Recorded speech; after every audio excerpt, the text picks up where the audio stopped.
Greetings and salutations, everybody. Welcome to the best damn movie-related show on the planet Earth, the John Campea Show, coming to you from right here on my YouTube channel. I'm, of course, your host, John Campea. It is an awesome honor and privilege, as it is every day, to have you, my international friends, joining us as we gather together to talk about our favorite things in the world, movies and movie news and all sorts of good stuff. And joining me on this fabulous Monday is the one and the only Mr. Robert Meyer Burnett. Robert, how you doing, sir? John, I was just saying, I cannot believe another year is coming to a close. It's unbelievable to me. I know it is, you know, there's two unbelievable things here. Unbelievable thing number one is that 2020's 22 days away. 2 days away. And we're in 2020, which is crazy. Same. The second thing that's unbelievable is that I'm actually here. Because I'm not supposed to be here right now. I'm supposed to be in Canada visiting my family. Thank you very much, Canadian Airlines, Swoop Airlines, you unbelievable sacks of shit. Well, let me just say that the most entertaining thing that I saw this weekend was your unbelievable rant against the airline that has stranded you in our lovely country. And first of all, kudos to you, sir, because that was an outstanding piece of content. Well, look, and to be clear, and if those you want to know what we're talking about, you can find a video. It's up on my Facebook page. You can go see it on my Facebook page. It's a thing of beauty, John. But let me be clear.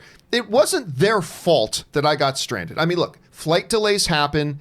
It just happens. I mean, there's things outside of a lot of people's control. Me getting stranded wasn't their fault. I don't blame them for that, but I do blame them for a lot of stuff. And if you want to know, so if you are a Canadian, my personal opinion and personal recommendation to you is that you avoid this Swoop airline owned by WestJet, which is a big major Canadian airline. Avoid them because, yeah, they're just terrible. I will never deal with that company again. I will never deal with that company again. But anyway, just beautiful. The rant was beautiful. You know, as Mr. Rogers would say, you know, sometimes when we're sad, we express it by being angry. Well, that's it. I was just sad that I didn't get to see my mom and dad this Christmas holiday, and so I'm angry. I'm angry about it, Rob, and maybe I'm letting it out in an unhealthy way. But listen, guys, we do have a whole bunch of things that we're going to talk about today. Some of it's going to make us real happy. Some of it might make us a little bit angry. I don't know. But we're going to get into that stuff. And listen, how do you get one of your questions or topics featured as a main topic here on the John Campea Show? Well, you see, it's really rather simple. See, you guys come up with it. You simply go over to www.thejohncampeashow.com/contact. Once you guys get there, you're going to see a form. Fill that form out with your topic or question, hit submit, and then maybe, just maybe, you might see your topic or question featured here on the John Campea Show. Now, we're going to take those main topics here in the first half of the show. Second half of the show, we're just going to go and take your live questions. You have two ways to send in those live questions to be read live on the show, guarantees to get on the show. Number one, and the most preferable way, is if you look in the top line of the description of this video, you're going to see a tip link. Use that link. Tip and support the show, but then also put in your question. You'll see it on the show. If you want to use another method, though, you can just use the YouTube Super Chat method to do that as well. Okay, with all that down and out of the way, let's move on to our first main topic today. And our first main topic today gets submitted to us by Eric Taylor, who writes, "What's up, gang? You know, something in my gut is bothering me. I'm excited for the MCU's Phase 4. I think a lot of us are really excited for Phase 4. My question, if Black Widow underperforms along with other comic book movies next year, could we see that comic book movie fatigue lots of doubters have been talking about for 10 plus years? What do y'all think? And thanks, and the filthy is the way." Filthy is the way. Eric, thank you for writing that in. And yeah, I mean, and Eric's right. Listen, we're coming into 2020. And Rob, we talked last week a little bit about, you know, how this is the first year going into a brand new film year and looking at the comic book slate, and the first year that I'm going into it with a little bit of a question mark over my head. Now, don't get me wrong. That's not to say that I don't think there's some really good, potentially high quality stuff that we're looking at. Let's run down through here and just remind ourselves what are the comic book movies coming out in 2020, at least the major ones. We've got Birds of Prey is coming out, which I've got a lot. Well, I think a lot of us have a lot of question marks about. I think it's fair to say we got a lot of question marks about that one. Then we've got New Mutants, which I think we've been fascinated about for 17 years. I can't even believe it's coming, John. It's almost hard to believe. I think it'll come out somewhere around the 4th anniversary of when his first trailer dropped or something ridiculous ridiculous like that. Then, of course, we got Black Widow, a project I've never been interested in, but man, I'd be lying if I didn't tell you the latest trailer got me turned on a little bit. The Wonder Woman 1984, that's one I've pretty much been rock solidly convinced, yeah, this one will be a winner. This one, you got Patty Jenkins directing it, that'll be a winner. Morbius, I think, has a lot of potential downside, but also a lot of potential upside. We've talked about that. Venom 2 is one I am ludicrously excited about. And then, of course, we've got the Eternals coming. My favorite. This is which what I I'm think waiting for. you are the most excited about. But the question comes in, Rob, is that could this be, the year that this thing we've been hearing about literally for almost 10 years? We've been hearing for nearly 10 years that comic book movie fatigue is now setting in. Now we're getting comic book movie fatigue. Now people are tired of the comic book movies and all that kind of stuff. And for nearly 10 years, that's always been absolutely wrong. That's always been absolutely wrong. Comic book movie fatigue doesn't set in with volume. It sets in, I believe, it's not the volume of a genre that gets put out. It's the quality that gets put out. And it's once the quality starts to wane, then people start to get disinterested. But as long as they keep going to the movie theaters and they keep having a really good time, you could continuously put out more. And if they continue to enjoy them and you put out good stuff and it continues to be successful, then there's no reason to believe for a second that it's going to start to lose its momentum or go the way of the dinosaur or anything like that. But Rob, when you look at this year coming up, this 2020 year, I'm going to say something that I have not said in almost a decade, that people have been bringing up. This is the year for comic book fatigue. This is the year for comic book movie fatigue. This is the year for I'm going to tell you what, for the first time in nearly 10 years, I'll say this. It's possible. It's possible. And there's two reasons why I'm going to say it's possible that this could be the year that comic book movie fatigue sets in. Number one is this. With the amount of comic book material now on television, right, the avalanche of comic book material has never been more. Like, even when you're looking at fantastic shows like The Boys or Umbrella Academy or Doom Patrol, not so fantastic shows like maybe Titans or Cloak and Dagger, although that got pulled. We've got The Runaways on right now, which is not going to be out in 2020, but still, that we have all of the Arrowverse stuff, tons of Arrowverse stuff. We've got Marvel Television is going to be producing some more things. We've got all the Disney Plus stuff coming as well. So the sheer glut of it is something that's got to be taken into consideration. The second reason I think it's possible that 2020 could maybe be the year that maybe some comic book movie fatigue starts to set in is when we look at that list that we were just talking about, there's no Avengers Endgame on this list. You know what I mean? This is one year that we're going into, like when Logan was coming out, we saw that trailer for Logan and we were like, this looks like something special. And everybody was stupidly excited about it. When we have Infinity War coming, oh my gosh, it's the culmination of this. And regardless of how it turned out, before it came out, like Justice League is coming.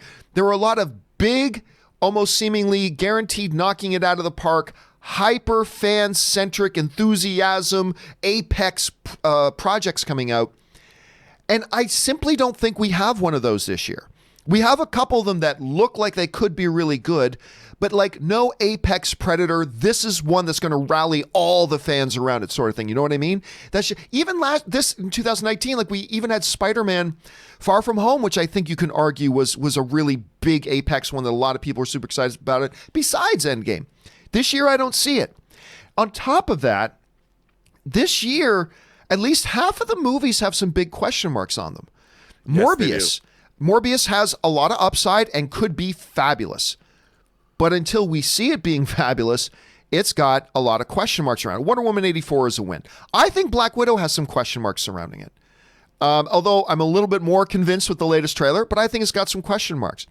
New Mutants is clearly one with all the delays and all the drama surrounding it. Maybe this will be the best movie of the year, but until we see it, I think it's got some major question marks on it. And obviously we've talked about Birds of Prey. I think Birds of Prey is a movie that right now has a lot of significant question marks surrounding it. Again, could turn out to be movie of the year. But it's because of all this stuff put together that I am not saying, and let's be clear here, Rob, I want to be 100% clear about this. I am not saying that 2020 is the year that comic book movie fatigue sets in. I'm just laying out a few arguments about why I feel like for the first time in a long time, I'm at least willing to go so far as to say it could be. So I don't know. Rob, you're looking at this. We're going to come out of the gate with a couple of movies here. We got Black Widow. We got Birds of Prey. Could perform, could not perform. They could be good movies. They could be bad. But when you're faced with the question, is 2020 going to be the year that comic book movie fatigue sets in? What is your first reaction to that, and why? Well, I think you summed it up pretty well. But if you look at this list, even with New Mutants, that movie's, I kind of think like it's Dead Man Walking. It's from a studio that, I mean, yes, Disney bought Fox, but it doesn't really exist anymore. It was going to be part of the wider X-Men universe. It's not. The X-Men universe that it exists in doesn't exist anymore. So it's almost like from an alternate universe in a way. So the excitement, how big could it ever be? Because there's probably not going to be a New Mutants 2. And then you've got Morbius, which most people are like, is that based on a comic book character? Unlike, I mean, Venom had comic book fans all in a lather because Venom is Venom. If you grew up reading comics, Spider-Man comics, Venom has been a big part of Spider-Man for the last 20 years. So that's pretty cool, but it's not like Venom was considered, it was a movie that people liked despite itself, really. People were surprised how much fun they had with Venom, and even the studio was surprised at how much money it made. Everybody was shocked. Everybody was shocked. And look, Wonder Woman 2, I think, is a bona fide heavy hitter. However, the idea that it's set in 1984, that Kristen Wiig is Cheetah, that Steve Trevor's back from the dead, it's like people are excited about it. They're like, oh, yeah, Wonder Woman's coming out. But there's not, like you said, I don't think there's an apex predator air around Wonder Woman 2. It's the kind of movie that people are like, oh yeah, it's coming, I can't wait, I'll see that.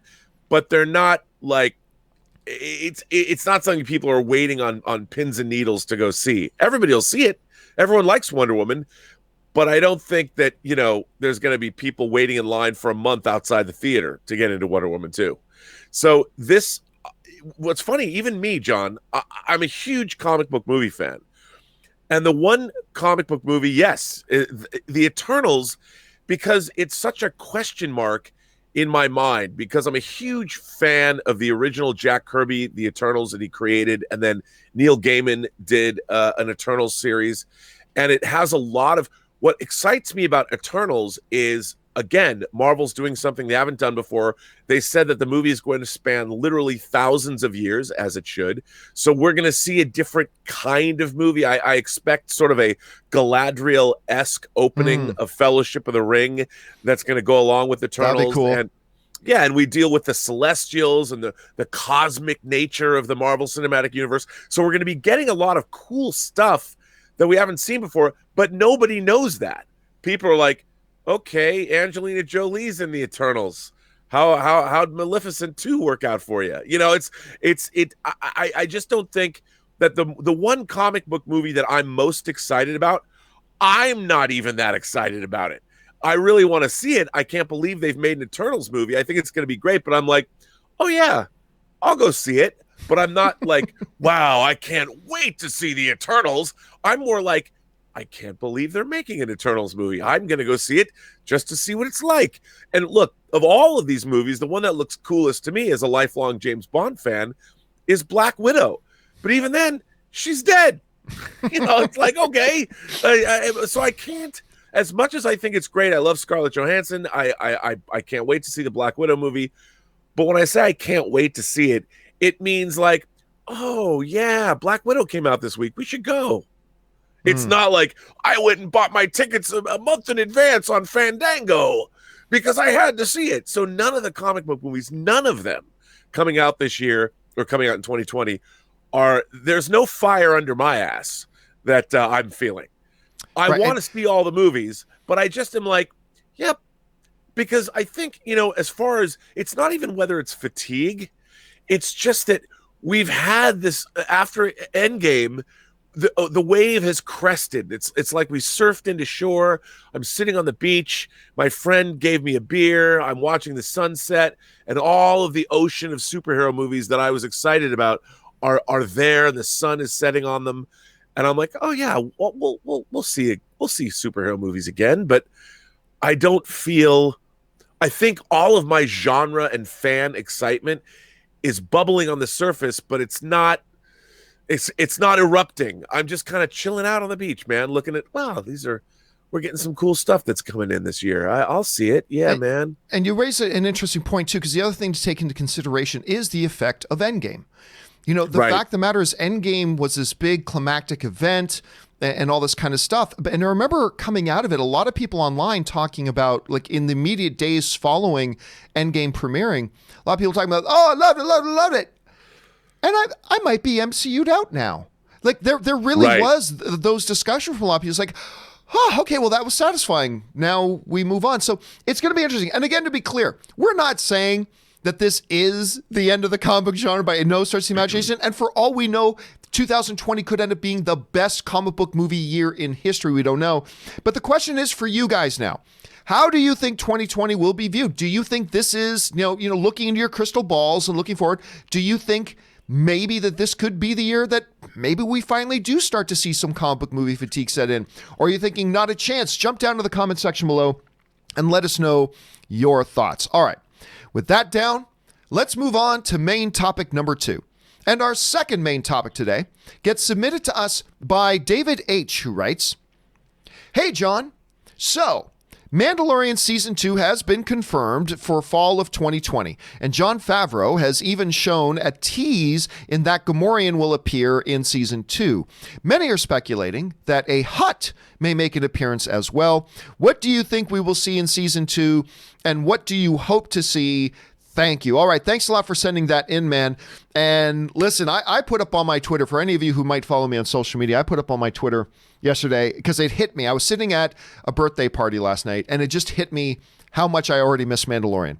And I tweeted out, I'm already in Mandalorian withdrawal, and I want it back again. Now, for those of you who were saying, what is he talking about? Gamorrean, whatever? So John Favreau hopped on his social media and put out the following image. He said, Season 2 of The Mandalorian coming fall, with this amazing image of what is clearly a Gamorrean, a race we met, of course, in Return of the Jedi.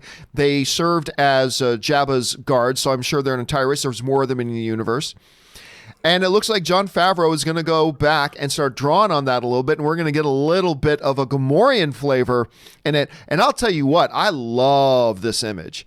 And the idea, look, if they can take Creel and make an Ugnaught character.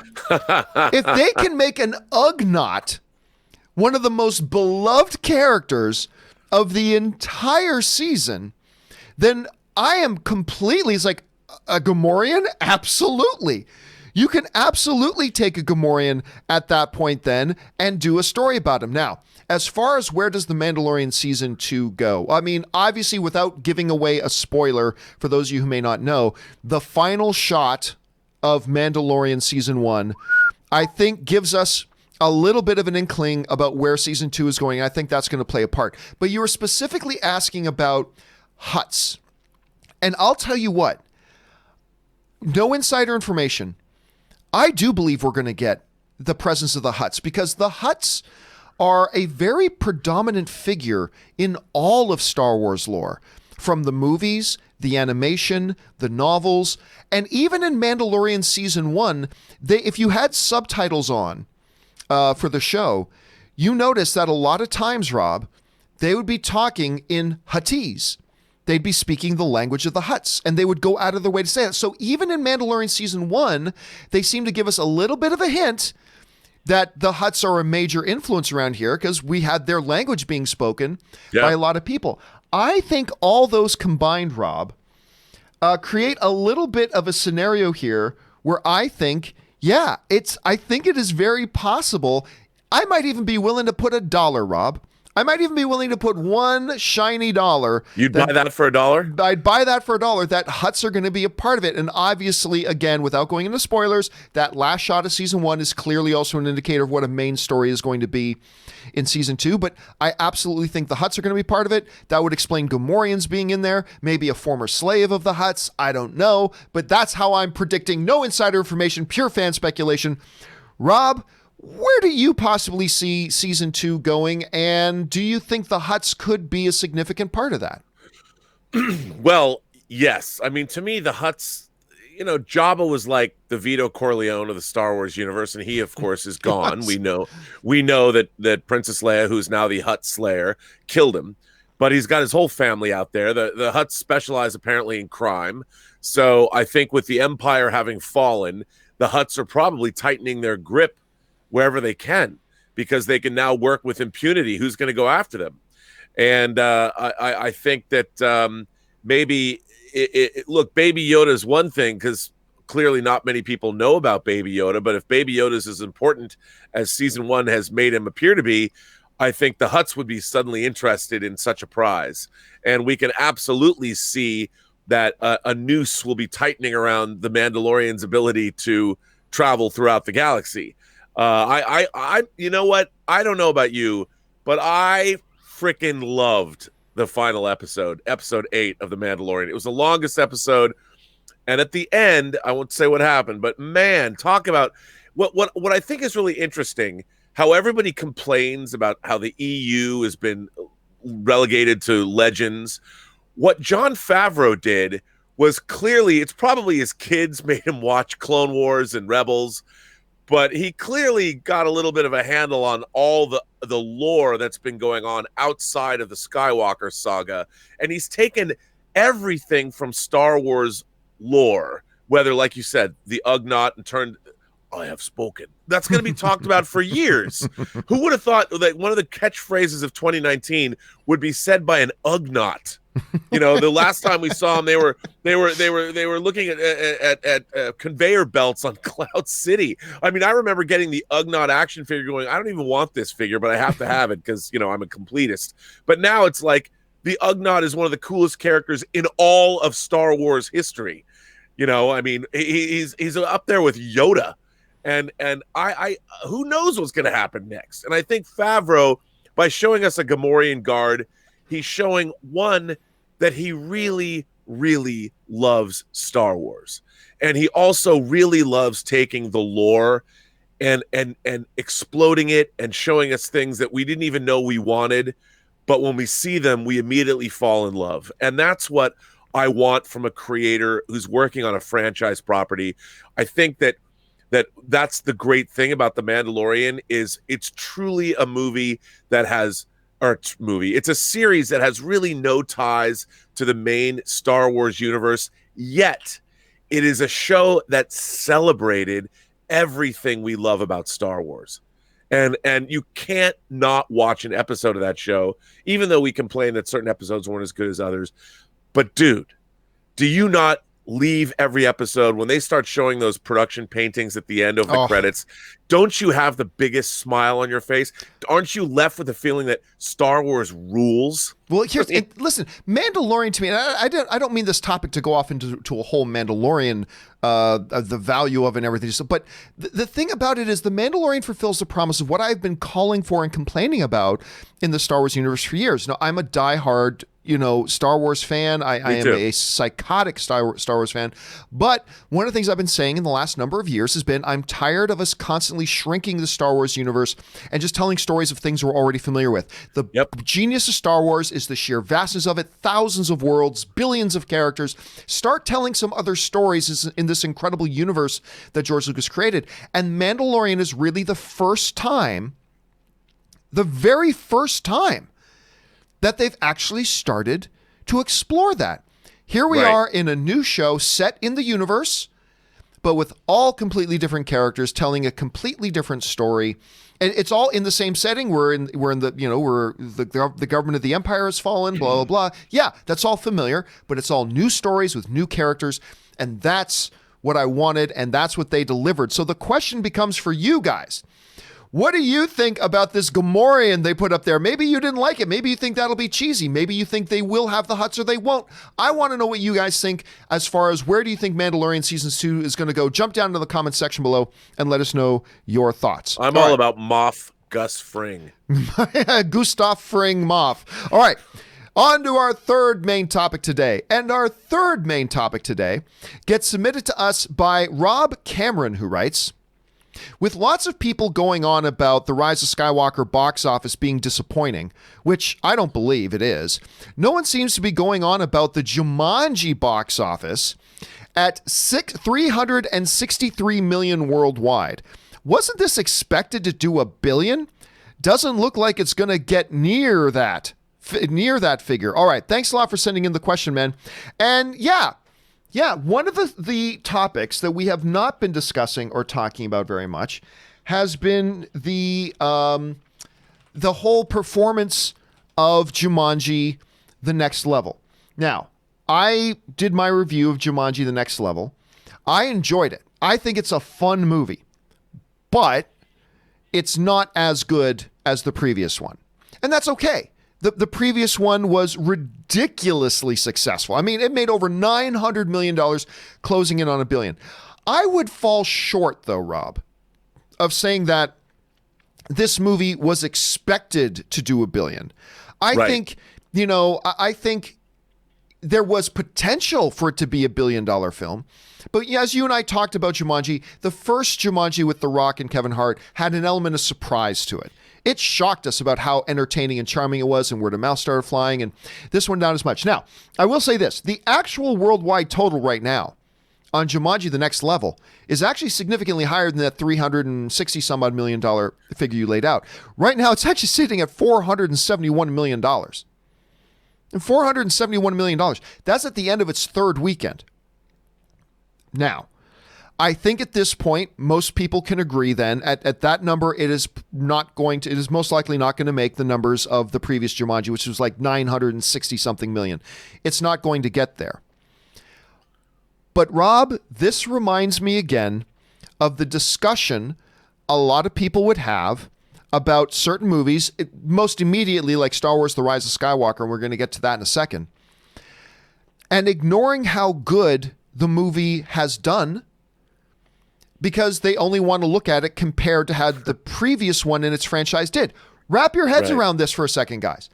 Jumanji: The Next Level, at the end of its third weekend, is at $471 million. This is a $125 million budgeted film. Which is significant, but this film is a $125 million film, which is already significantly into its profit margin. It's significantly into its profit margin, and it's only at the end of its third weekend. Make no mistake about it. Now, I'm not a huge fan of this movie. I liked it. I enjoyed it. I will probably see it again. It's a good time at the movies. Not quite as good as the previous one. Fine. But make no mistake about it. This movie making $471 million at the end of just its third weekend is ludicrously good. It's ludicrously good. But John, compared to the previous, it's not about what it did compared to the previous film. It's what did it do in and of itself on its own terms. And I would suggest that in and of itself on its own terms, you have to look at a result like $471 million worldwide at the end of its third weekend and say, this movie is a significant win for the studios.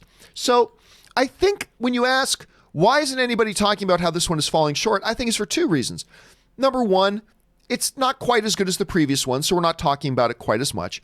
But number two, it's still doing very, very well. You know, Rob, it's not like this movie came out and suddenly was made 150 million worldwide by the end of its third weekend. Like if it was significantly failing, then we'd be talking about it. But it's not. It's doing very well. It's successful. Had the potential to be $1 billion film, sure, but it never needed to be $1 billion film. So I think the people of the studio have to be happy with this. And it's not even done its run. This thing's going to top 600 million. It's going to go north of 600 million, and they're going to be very thrilled. They're going to be rolling in their money, and everybody's going to be happy. I don't know, Rob, how do you see this? Why do you think more people aren't talking about the performance of Jumanji: The Next Level?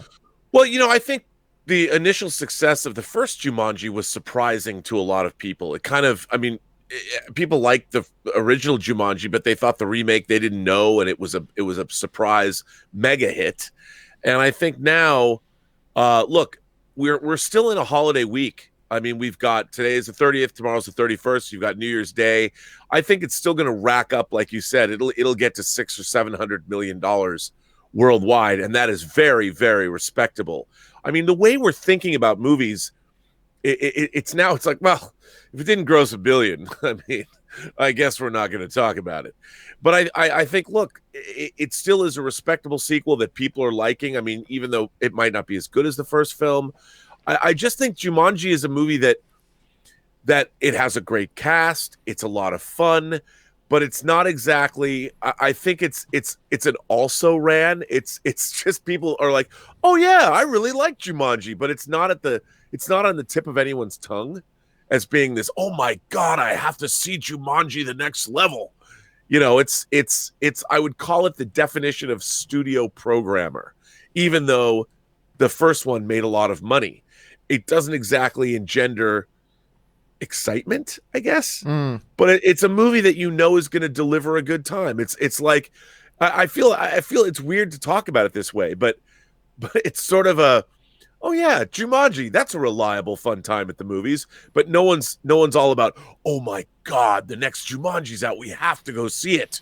Well, we were kind of feeling that. I mean, I think it's fair to say we were kind of feeling that, though, prior to it coming out. Like, I agree, yes, when we would go back and hear about the new one coming out, the first trailer wasn't so great, so that kind of eclipsed some of it. But I just think when you're looking at a movie like this, I mean, would the studio like it to be a $1 billion film? Of course they would. The studio would like every movie they put out to be a $1 billion film. Are they at all going to sit down and look at Jumanji, the next level, making, say, let's say for argument's sake, it only makes $600 million. John. For argument's sake, it only makes $600 million. Rob, I know you've had many failures that only made $600 million. Yeah, you know, if I could do that once in my lifetime, I could die a happy man. You know how many Hot Toys $600 million is, John?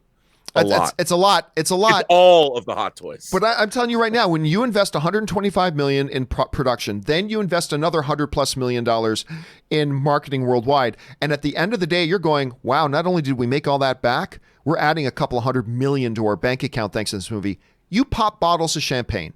Yeah. You pop bottles of champagne. This is a success, and I think that's the main reason people aren't talking about it as much. Question is for you guys. Do you find it odd that we're not talking about Bart? Hey, well, you know, Jumanji is tracking a little bit short of what we thought it would be. Or do you think, what are you talking about? It's making a whole ton of money. What do you guys think about it? Jump down to the comment section below and let us know your thoughts. All right.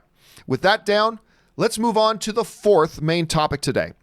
And our fourth main topic today gets submitted to us by Mark Wallace, who writes, last week, Deadline reported box office tracking for Bad Boys 3 and Dolittle. Bad Boys, and of course these are both coming out in January on the same weekend. Bad Boys, budgeted at $90 million, is expected to make $40 to $45 million over the 4-day Martin Luther King weekend. Dolittle, budgeted at $175 million, is expected to make $25 to $30 million over the same 4-day period. What are your thoughts on the tracking? All right, thanks a lot for sending that in, Mark. And first of all, really, I think the story here is Dolittle. Because let's get Bad Boys out of the way here for a second. Bad Boys, you know it's going to have, to a degree, a de facto built-in audience. There's going to be a certain demographic of people that are going to go see Bad Boys no matter what and all that kind of stuff. So I think on a $90 million budget, look, I've always said, if you can open your movie to about 50% in domestic opening weekend to about 40 to 50% of what your overall budget was, you're doing okay. And I think like a $40 to $45 million opening, and by the way, this is just long-range projections, this could come in significantly higher. But if it does come in at about $45 million, yeah, job well done. It's at that point, just domestically opening weekend, it will have made half its production budget just on opening weekend. I think they'll be doing well. The bigger question, though, is, and has always been, Rob, the issue of Dolittle. This is a movie that, by the way, I think the trailers look pretty charming. I think the trailers look pretty charming. The question, though, has always been, is this a movie? Like when we first started hearing whispers of about what its production budget was going to be, I think all of us, it raised some red flags in all of us about, wait a minute, 100, the first rumors were 150, then there was like 190. From what we're hearing now, it does look like it's going to be around 175 million, which is still astronomically expensive for a film. Is there really that many? Because you're talking about if they do a standard release, Rob, a standard release of this film, then all of a sudden now you're talking about a movie that is going to have to make north of $600 million just to break even. Yeah. Just to break even. And can they do that? And yes, Robert Downey Jr. is a big star, but I have proposed for a couple of years now that it's not that people love Robert Downey Jr., which he's great. People love Robert Downey Jr. as Tony Stark. And I remember when he put out his film, The Judge. Right. Which I appreciated, but I liked The Judge. I thought The Judge was actually really solid. Nobody went to go see it. Nobody went to go see it.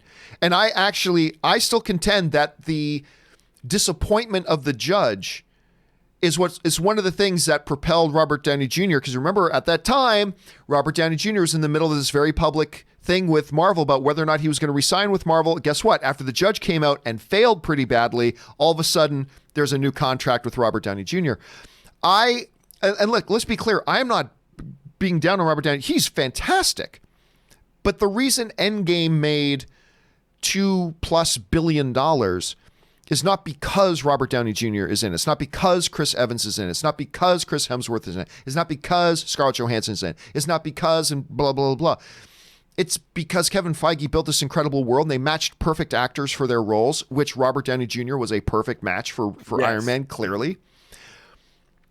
But I remember asking Rob, we talked about it on this show, about I don't know that Robert Downey Jr. or anybody not named The Rock, and even The Rock is a question mark, can single-handedly come into a franchise that is iffy and on his star name power alone can carry that movie to a guaranteed $600 million plus. And these tracking numbers, and again, these are long-range tracking. Dolittle could come in higher. It could come in significantly higher, but again, it just emphasizes that question again. And I am guessing that this movie is going to be a significant flop. I don't want it to flop. I want it to be great. I'm curious. I'm intrigued by the trailers. I want this movie to be great, and I want it to be successful and be wonderful. But I got to tell you, right now, if I have to look at a movie and pick a movie that I think is really going to be a big flop, considering how much it costs, I'm thinking it's going to be Dolittle. So I think it's going to be the first big, major, significant, overt flop of the year. And I hope I'm wrong. But anyway, Rob, you're looking at this. How do you assess all this? Well, I think there are movies that get made that either studios have the rights, they look in their libraries and they're like, what can we remake? You know, what do we already own? What is an IP that's familiar? And for whatever reason, someone thought that about Dr. Dolittle. I mean, I remember growing up, that song, Talk to the Animals, was a song I knew when I was like 8. But I don't think in this day and age that audiences around the world are clamoring for a new Dr. Dolittle movie. I mean, maybe they are, but talking CG animals are not the novelty that they used to be. And while Robert Downey Jr. coming off of Tony Stark and all of the wild success, as you eloquently put it, people like Tony Stark as Iron Man. And they like him as Sherlock Holmes, who's kind of a badass as he plays Sherlock Holmes. But I don't think that the world has been waiting for a new Dr. Dolittle movie. And like you, I don't want it to fail. I don't want any movie to fail, especially a movie like this that has probably some amazing effects work that took forever to animate, and the voice acting talent that's going to be on display. Who wants a movie to fail? But the question remains, who greenlit this movie? And who is it for? I mean, is it for family audiences that now it's the family audiences that are going to see the Marvel Cinematic Universe movies? Now, this seems kind of like a throwback that, hey, if it costs $50 million, maybe it could be a big family hit. But at almost $200 million, it's almost like they're just expecting the Marvel Cinematic Universe magic, the pixie dust, whatever Kevin Feige has created, will just be spread to this movie because it's in close proximity because of an actor. And as we all know, we do not there are articles being written about how we no longer live in the age of the movie star. And I think we live in an age of stars that are perfectly paired with certain characters and they become indelible, but that doesn't translate to another movie or another franchise. And I think in this case, John, I feel like I'm standing in train tracks. I know the train's coming. It's nighttime. I can see the light bearing down on me. But for some reason, I'm not going to step off the track. I'm just going to let the train roll right by and flatten me like a pancake in a Warner Brothers cartoon as they go right off a cliff of box office doom. And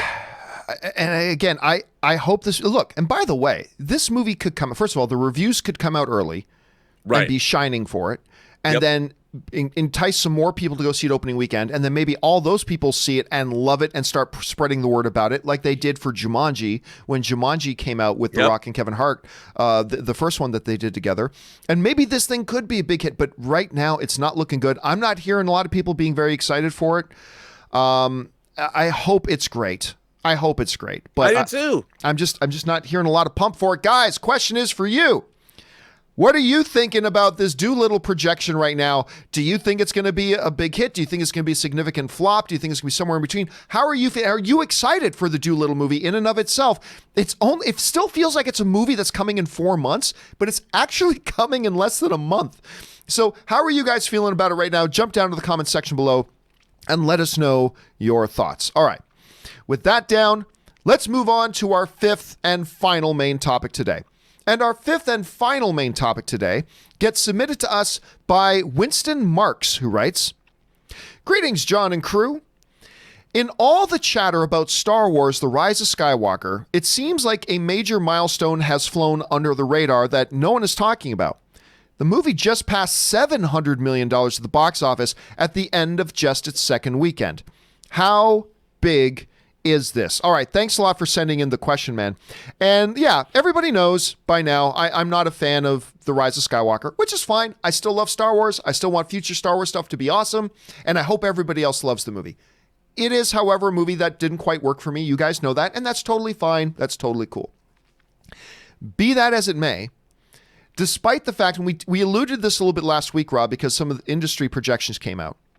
We alluded to the fact that it looks like even though it's opened significantly behind, say, The Last Jedi's opening, that it looks like as the days have progressed, it's actually been making more money than The Last Jedi in its subsequent days. And now after 11 days, it's almost running neck and neck with The Last Jedi. It had a significantly better second weekend than The Last Jedi did percentage-wise. And as we look at the box office this weekend, Star Wars Episode 9, The Rise of Skywalker made 72. Actually, it got adjusted up a little bit to 73 point something million on its second weekend, taking less than a 60% drop. And on these big major movies, you want to see somewhere between a 50 to 60% drop. It came in under a 60% drop. That Jumanji Next Level made 35 million. Little Women made 16.5, a really good showing for Little Women, by the way. Frozen 2 continues to print money for Disney at 16.5 million, and Spies in Disguise made 13.2. So Star Wars: The Rise of Skywalker has now crossed that 700. I believe right now it's sitting at somewhere around $706 million at the end of just the second weekend. This is clearly a movie that will cross the $1 billion mark, as we always said it would. Won't make the $2 billion mark like we always said it wouldn't. But this is going to be yet another Star Wars film that crosses the $1 billion mark, which good for it. Good for it. I'm happy for its success. I'm really glad it did. Now, some people, Rob, I'm serious. I saw some debates online about some people saying, "Ha ha!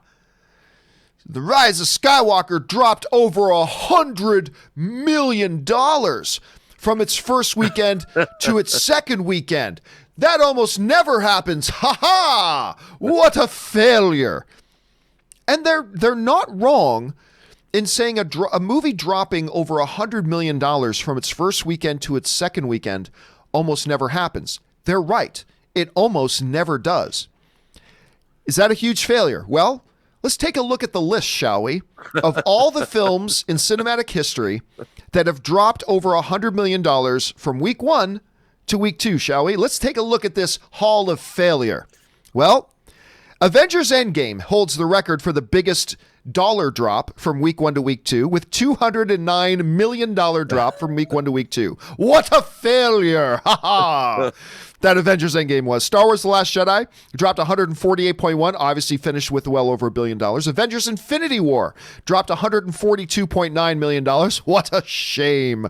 Hang your head in shame, Avengers Infinity War. The Lion King dropped 115.2 million, obviously climbed over the $1 billion mark. Avengers Age of Ultron dropped 113 million. Captain America Civil War dropped $106 million. Star Wars, this one, The Rise of Skywalker, dropped $105.3 million drop. The other films rounding out the list, the original Avengers at 104, Incredibles 2 at 102, Jurassic World at 102, and Iron Man 3 at 101. All of these films, all of them, every single frickin' one are in the $1 billion club. They are all in the $1 billion club. To drop $100 million, ha, what a failure. To drop $100 million from week 1 to week 2 tells you one inescapable thing, that the movie in question had a ridiculously large opening weekend. And, you know, Rob, we've been making the point for a couple of years that you have to expect these movies to have more of a profound drop from week 1 to week 2, because with such massive opening weekends, including The Rise of Skywalker, which had one of the largest opening weekends in cinematic history, that means almost everybody went to go see it on its first weekend, right, and you're going to get a significant drop. Now, look, is this the box? Is 700 million at the end of its second weekend? Are those numbers that are going to get you to be a $2 billion film? No, it's not. But it's easily going to get it to $1 billion. Resting assured once again that Star Wars, particularly when it's an episodic film, but even if you're Rogue One, I suppose, Star Wars is a money franchise. And this movie's going to climb over the $1 billion mark again, despite all the naysayers beforehand who said, you know, the next Star Wars Episode 9 is going to flop and it's going to be all this kind of stuff. It keeps on trucking. It's actually picking up momentum. So again, I think it'll come in around Last Jedi when it's all said and done, but it will crawl over that $1 billion mark again, and 700 million at the end of its second weekend ain't nothing to sneeze at. And this is a movie that I don't even like, but you know, I want all films to succeed. Rob, you take a look at all these numbers. What's the stuff that stands out to you as you look at them? Well, you know, it just goes to show how perception is everything, and you should never take things at face value, because as you so graphically pointed out, that the movies that have the largest drop as far as $100 million goes, $100 millions of dollars, also became some of the biggest earners of all time, because they have to be that successful to be able to drop $100 million. Let me tell you, I think any filmmaker would want their movie to be able to lose or have $100 million difference from its opening weekend to its second weekend. It also shows something that I think bears repeating, that under Kathleen Kennedy's stewardship, Lucasfilm has made 5 movies, 4 of which have grossed $1 billion plus. That's insane. That kind of a track record, I don't know, I haven't looked, but other than Kevin Feige, under like, what other franchise can boast those numbers? I don't think any franchise can boast those numbers. Because we made rightfully so, we made a big deal out of the fact that when Marvel, it took them 20-something movies to get to, but still, when Marvel got to the point where now Marvel, as you look at the whole MCU, they almost average $1 billion a film. And we over made 23 movies. If you average it out, it is $1 billion for a film. And we made a very big deal about that, rightfully so. Under Kathleen Kennedy, and you know, I have my criticisms. Everybody knows that they're well documented what my criticisms are. But on the other side of the coin is, under her, they've made 5 motion pictures, and they are averaging over $1 billion per film. Yeah. And if we're going to laud, and rightfully so we should, like the accomplishment of Kevin Feige to do that with his franchise, we've got to at least tip the cap. We've at least got to tip the cap to Star Wars for doing that. Are these films anywhere near the level of the original trilogy? Of course not. No, they're not. But to come in and do that, hey, and I'm not a fan of The Rise of Skywalker, but give, it its due. It's a pretty impressive mark. It is a pretty impressive mark, particularly for a series of films that some would argue have been pretty divisive. At least a couple of them have been. And when you can have that and still say, yeah, in my swash at this franchise, 5 films in, I'm averaging over $1 billion per tick. Given that it's been pretty divisive, that's impressive. I mean, in Hollywood history, you've got a success. What people forget is because Star Wars has become a lore and a mythology that people have grown up with. They've internalized it. I know I have. Luke, Han, Leia, Chewbacca, R2, 3PO. These aren't just movie characters. These are part of my life. These are characters that I've internalized into my very being. So we don't look at Star Wars, I think, rationally a lot of the time. But from a business perspective, after all, movies are product that companies are selling to the populace. And from that perspective, forget what I might think of them, forget how I think the characters are treated, but as product to be sold by a company, Disney's pretty happy. They've made a lot of money, and you cannot deny that. And again, it's totally fair game for us to debate the individual quality merits of each one of the films. I've got my criticisms. You've got your that's a different subject. But I mean, at the end of the day, it's doing pretty damn well for itself. So the question is, guys, what do you think about that? What do you think about the fact that it took over $100 million drop from weekend 1 to weekend 2? How do you feel about it hitting $700 million at the end of its second weekend? Jump down into the comment section and let us know what you guys think. All right.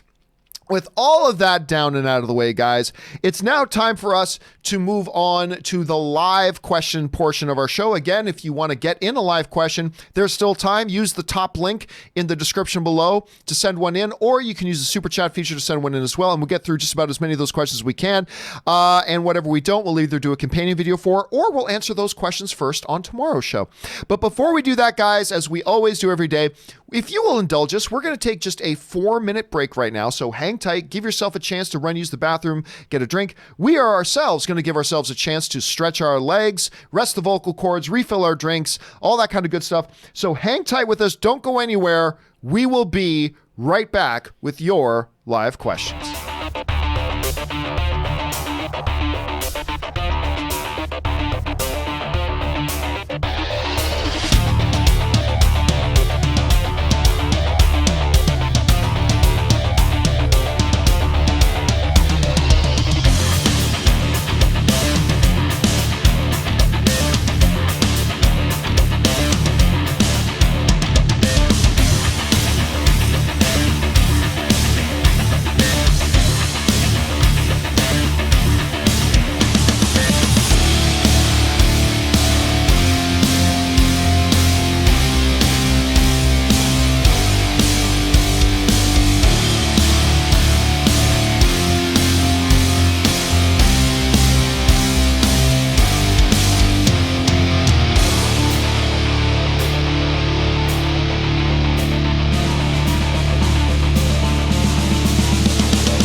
And we are back. Thank you for your indulgence as we took a minute there to rest up a little bit. Let's now dive into your live questions, and we're going to get things started off here with Michael W. Roberts, who writes, "Hey, John, I wanted to thank you for your Witcher review. I stopped watching halfway through the first episode. I just wasn't feeling it. But after your review, I went back and now have finished. Amazing show.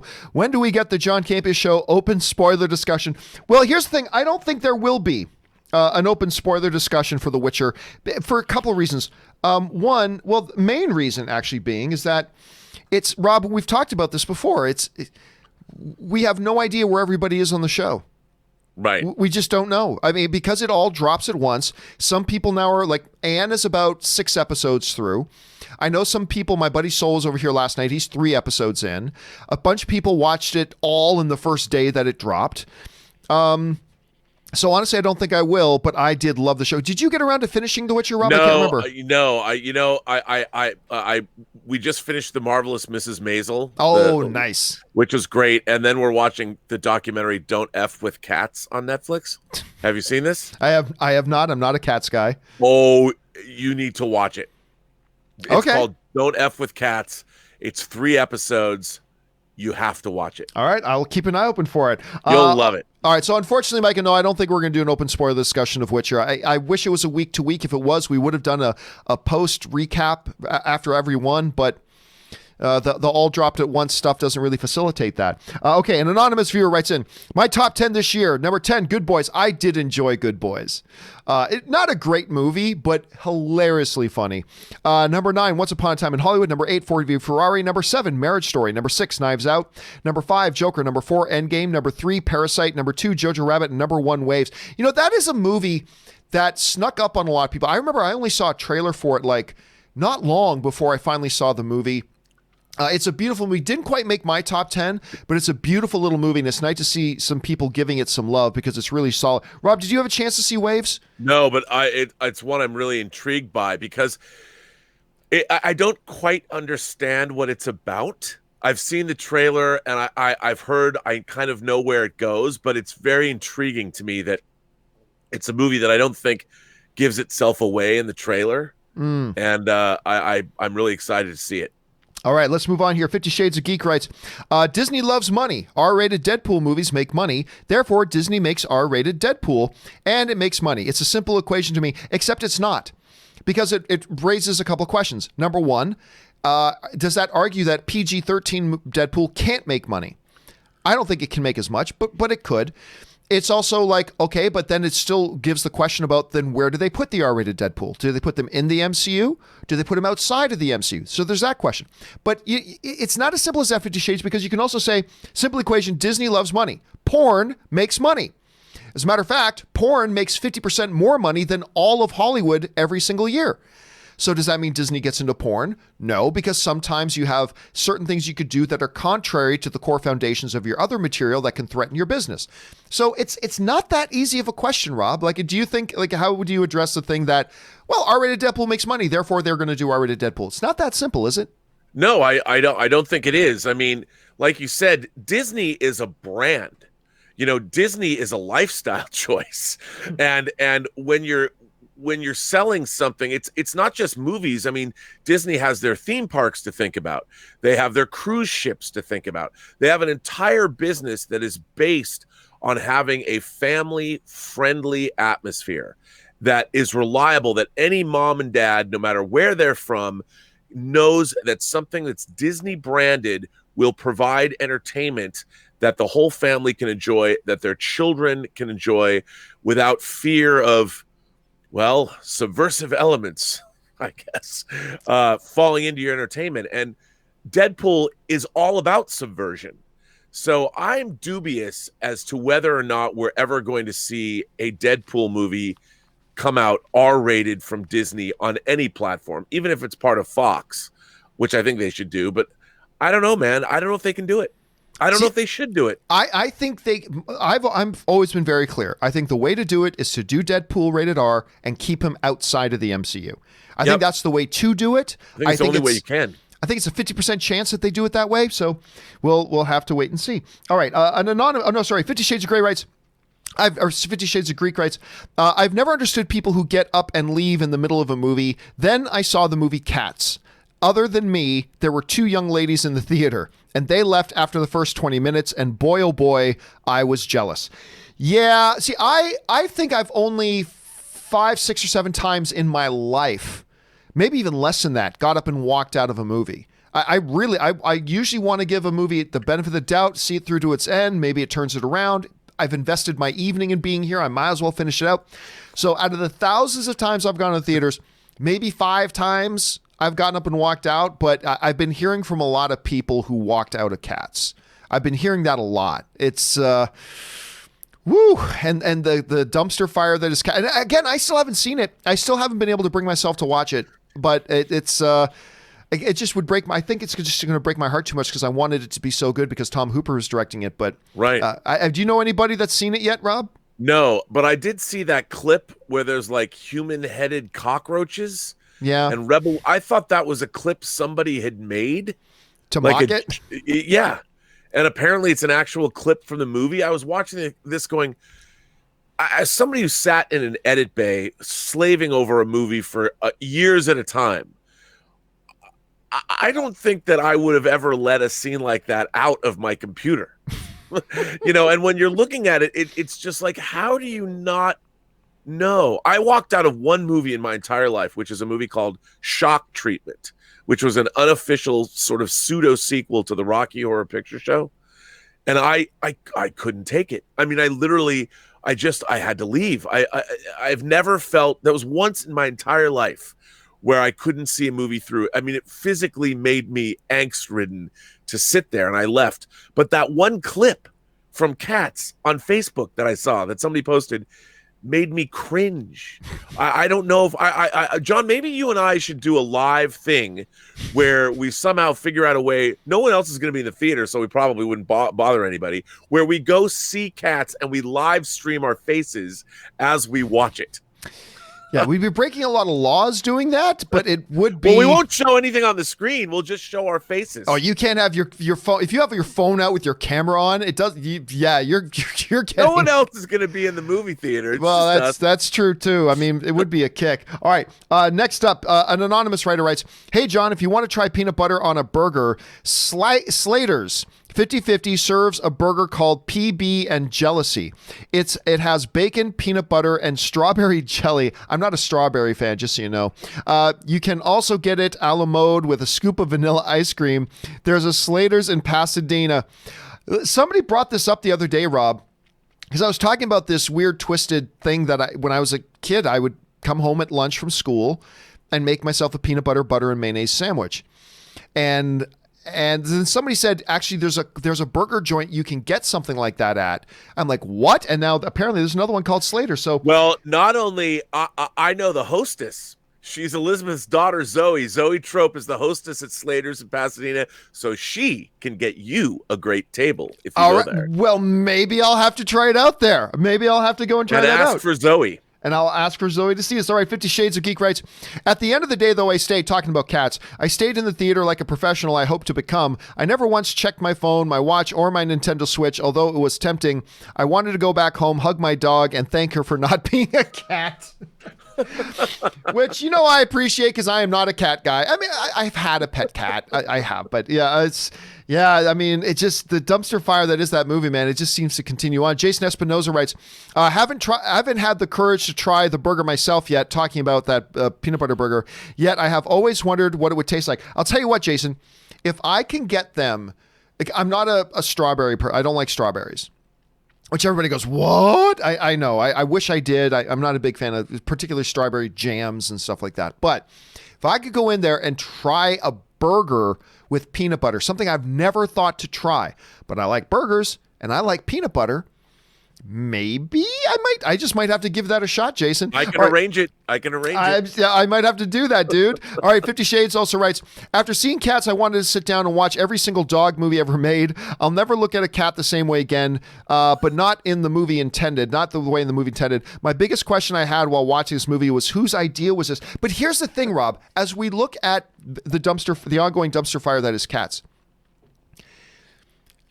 people saying, well, why did they even make this? It is the most decorated, celebrated, award-winning, successful stage production of all time that is beloved. Right. And you get this type of a cast and you get this type of a director, you've got great potential to make a, dare we say, Oscar contending movie. But sometimes things, Rob, we say this all the time, sometimes things that look good on a printed page, like a script or an idea, sometimes it just turns out differently once we see it in front of our eyes. And or as they said in Pet Sematary, sometimes dead is better. Is better. In Jonathan Lithgow's voice, sometimes dead is better. And maybe that was Cats. 50 Shades also writes, in all honesty, though, I get what the director was trying to do with Cats. It's visually stunning with great production design, and the actors were great in it, but there's just so much wrong with this movie from start to finish, and scenes I will never unsee. I mean, again, listen, but we want to keep one thing in mind, Rob. We always say, inauthentically, we as film fans always say, we want directors to be bold, and we want them to try to push the envelope, and we want them to do things that are different and try big things. Well, when you do that, you do run a high potential. When you push the envelope, when you try bold new things, you push the envelope of maybe something falling on its face. I mean, that's you have a higher percentage chance than normal of falling on your face as opposed to if you play it safe. So I haven't seen Cats, but even if it is as bad as everybody says, I'm still going to tip my cap to Universal and to Tom Hooper for saying, you know what? You tried, man. You were bold and gutsy and ballsy, and you tried something that had a high potential that could fall on its face, but you wanted to see if you could knock it out of the park. You swung big. You swung and missed. Again, for all I know, maybe I'll like Cats. But I give them credit for at least trying something different and bold. But when you try different and bold, there is a potential that's going to leave people like us going, oh, that's off-putting. I mean, you're just going to run that risk. Sometimes it works, sometimes it won't. Can you think of, I hate to put you on the spot, but can you think of another movie that maybe you could tell was really being bold and audacious and something really big and different it was doing, but just kind of was a hot mess or anything like that? Well, people say that about Hudson Hawk. And, people really disliked Hudson Hawk. And it's funny because I loved Hudson Hawk. And I understand. I mean, I think Hudson Hawk is probably a really smug movie, but Richard E. Grant and Sandra Bernhard are in it. And I loved Hudson Hawk and Bruce Willis and Danny Aiello, rest in peace, pulling heists as they sing songs. And I loved it. But when it came out, a lot of people were like, what the hell is this? Yeah, people hated it. That Big Trouble in Little China is another one that was kind of like a lot of people were like, what the hell is this? It's a classic. And then it's called classic all of a sudden. So it happens. All right. Speaking of that, next one. I just want to say, Big Trouble in Little China, this just came out. Ooh, it's Optimus Prime. Media. This way. This is the Shout Factory special edition. It comes with a 45 vinyl of the song Big Trouble in Little China by the Coupe de Villes. They need to, after seeing that cover, we need a cinematic crossover of that and Transformers with Optimus Prime. That turns out he was driving Optimus Prime the whole time. The Pork Chop Express is actually, you know what? That could be in the sequel, John. You never know. All right, let's keep moving here. Tristan Thorpe writes, saw The Rise of Skywalker, and man, I hated it. So many things I didn't like that I don't even know where to begin. There's only 2 scenes I enjoyed, and that's it. With that said, I'm going to go record an episode of my podcast. Also, kudos to those who enjoyed it. And listen, again, it's a movie to me. Just to repeat what I said when I came out of the theater, when I was at the premiere, I was at the after party, and I recorded a short little video clip, and I said the following, and I still stand by this. I said, J.J. Abrams had a huge task. He really went for it. He tried some really bold stuff, and for me, it just didn't work. But I applaud the effort, and I can see enough good things in this movie that I think there's going to be a lot of people that do like it. And there are a lot of people that like it and enjoy it. And that's awesome. I always want people to enjoy movies, even if it's movies that I don't personally enjoy. I just want people to like movies. And if you went and loved it, great. But Tristan, unfortunately, like me, you didn't have the most positive experience. And I mean, and that's going to be the story, I believe, of the new Star Wars films, of this new era Star Wars films, is that they worked for a lot of people. They made a lot of money. They were successful. But they don't hold a candle or really begin to come into the conversation of the original trilogy. And on one hand, it's great that they were successful. It's unfortunate that they couldn't come close to the original trilogy, but hey, at least they weren't the prequels.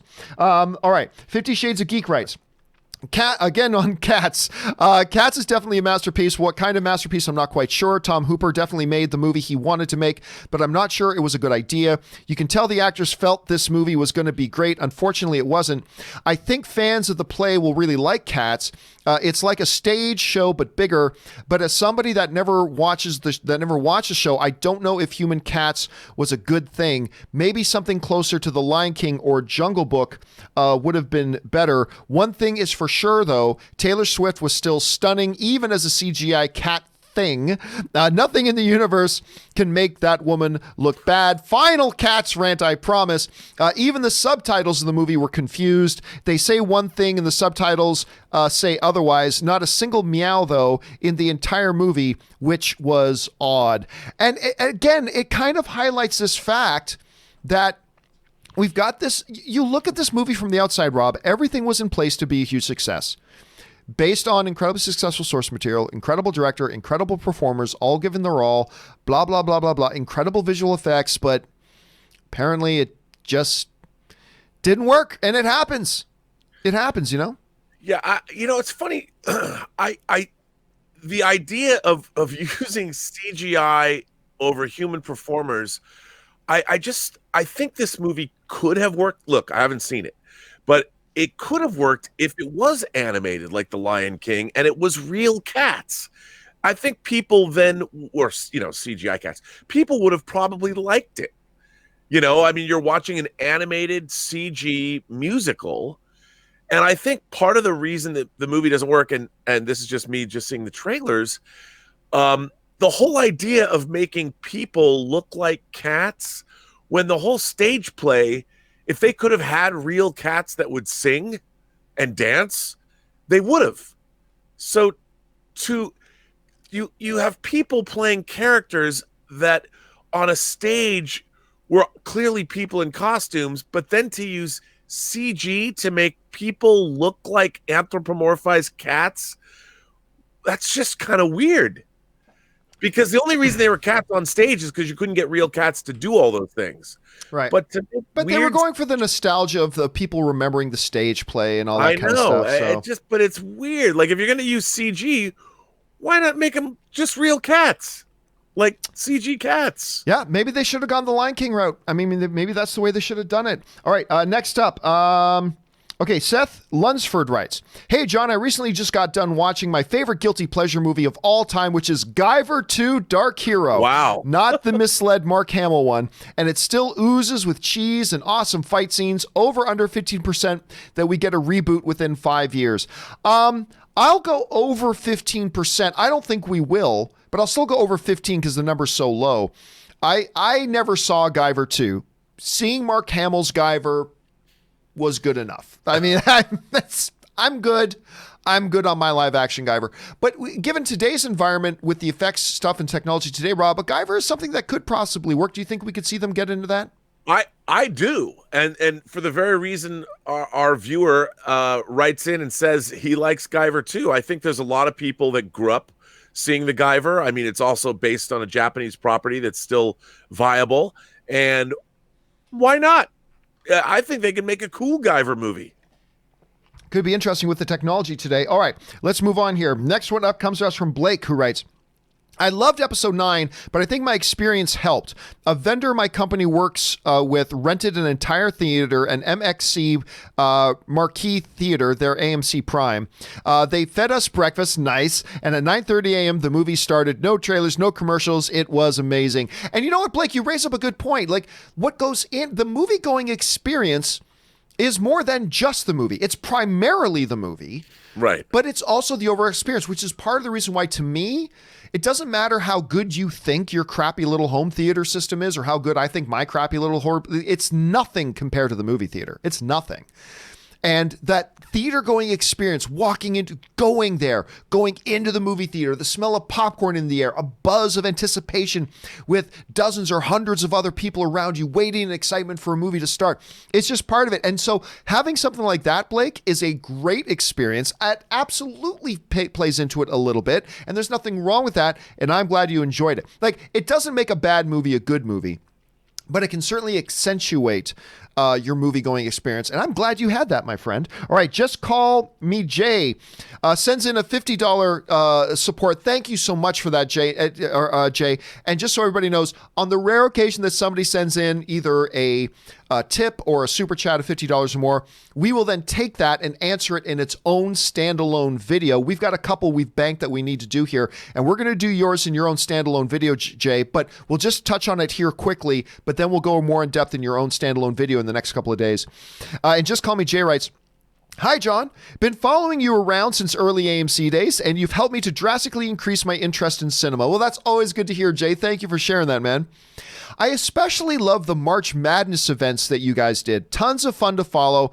Any chance to bring that back? Happy New Year." All right. So, Rob, what he's talking about is, and I'll just touch on this quickly and then we'll go more in depth, is back in my previous, like both at AMC and where I worked afterwards as well, I created this thing called the Movie March Madness, or March Movie Madness, to go along with the March Madness tournament. And we did things like best animated films of all time, best villains of all time, all this kind of stuff.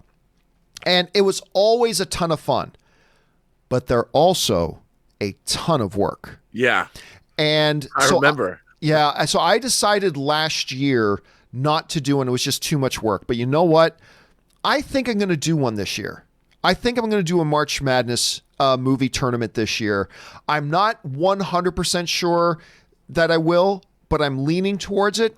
And then I'm not sure what the topic will be. But they were a lot of fun. But anyway, we'll go more into that on your own standalone video. Keep your eyes open for that, Jay, in the next couple of days. And thank you for supporting the channel on that level, brother. All right. Next up, 50 Shades writes, "The complimentary quote I sent you the other day is taken from your tip link page. On the bottom of the page, it changed. Oh, I know what you're talking about. On the bottom of the page, it changes depending on the name you submit. That's why it sounded familiar to you." Because so he was writing in something like, "You are a prince among men," because I think I put that on the tip link page, that when you leave a tip, it says, "Thank you. You are a prince and a marvelous human being amongst all men, and you have many friends," or something like that. And I totally didn't even recognize when he mentioned it.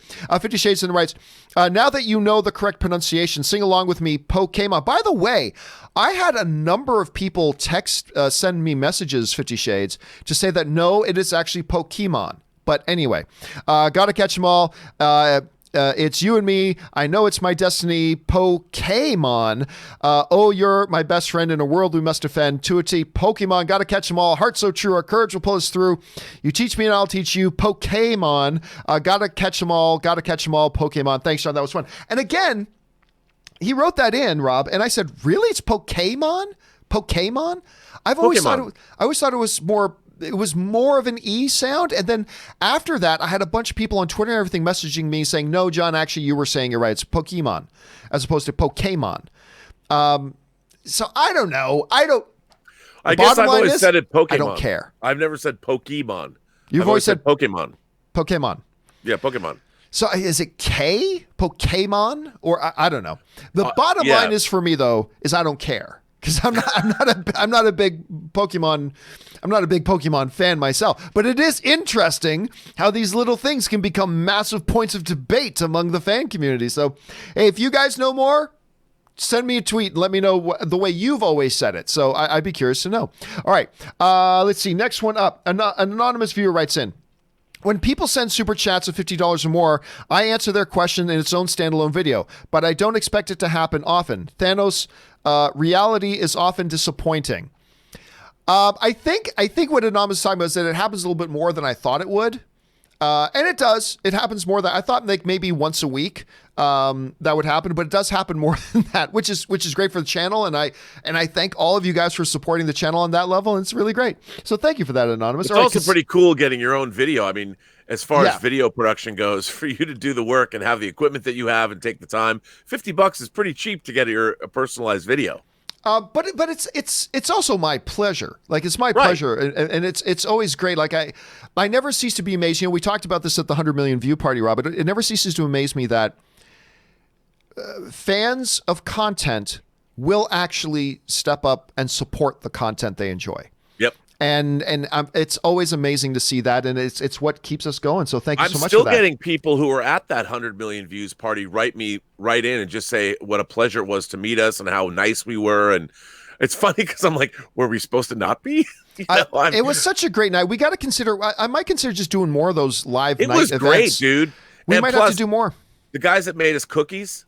Those cookies were so good. They were great. Man, wow. They were great. We were talking about them for days. All right. Next up, Casinema Reviews writes, something that bugs me in Christmas movies is when the movie is set in a world where Santa Claus does exist, but the parent characters don't believe he exists. Are they just okay with the fact that someone is breaking into their houses every year? I'll tell you, listen, I'm not going to say that bothers me. It doesn't bother me, but Casinema, that is absolutely a thought I've had before too. It's like, it's kind of like the Star Wars movie. It's like, wait a minute. The Jedi were literally the most prominent presence in all the galaxy for millennia. And then just a couple decades ago, they got wiped out. And now people don't even know if they were real or a myth. What do you think about all of history? If Santa was real, you would think a lot of the parents would have known that he was real. So I've had that thought, although it's a Santa Claus movie, so it doesn't bother me. But I've had the thought. Has that ever popped in your mind, Rob? Well, yeah. I mean, there's not verisimilitude there. You know, I'm always looking for the realism in situations, and that you're playing fast and loose. I mean, at least with the Jedi, you can believe that the Empire has a great propaganda wing. I mean, where's the Disney Plus show about the propagandists of the Imperial whatever? You know, and they eradicated the myth of the Jedi or they created the myth of the Jedi and made people believe. But yes, I mean, it's the use of Santa Claus and elves. It's problematic in terms of its realism, John, and I don't like it when Santa's not shown in a realistic light.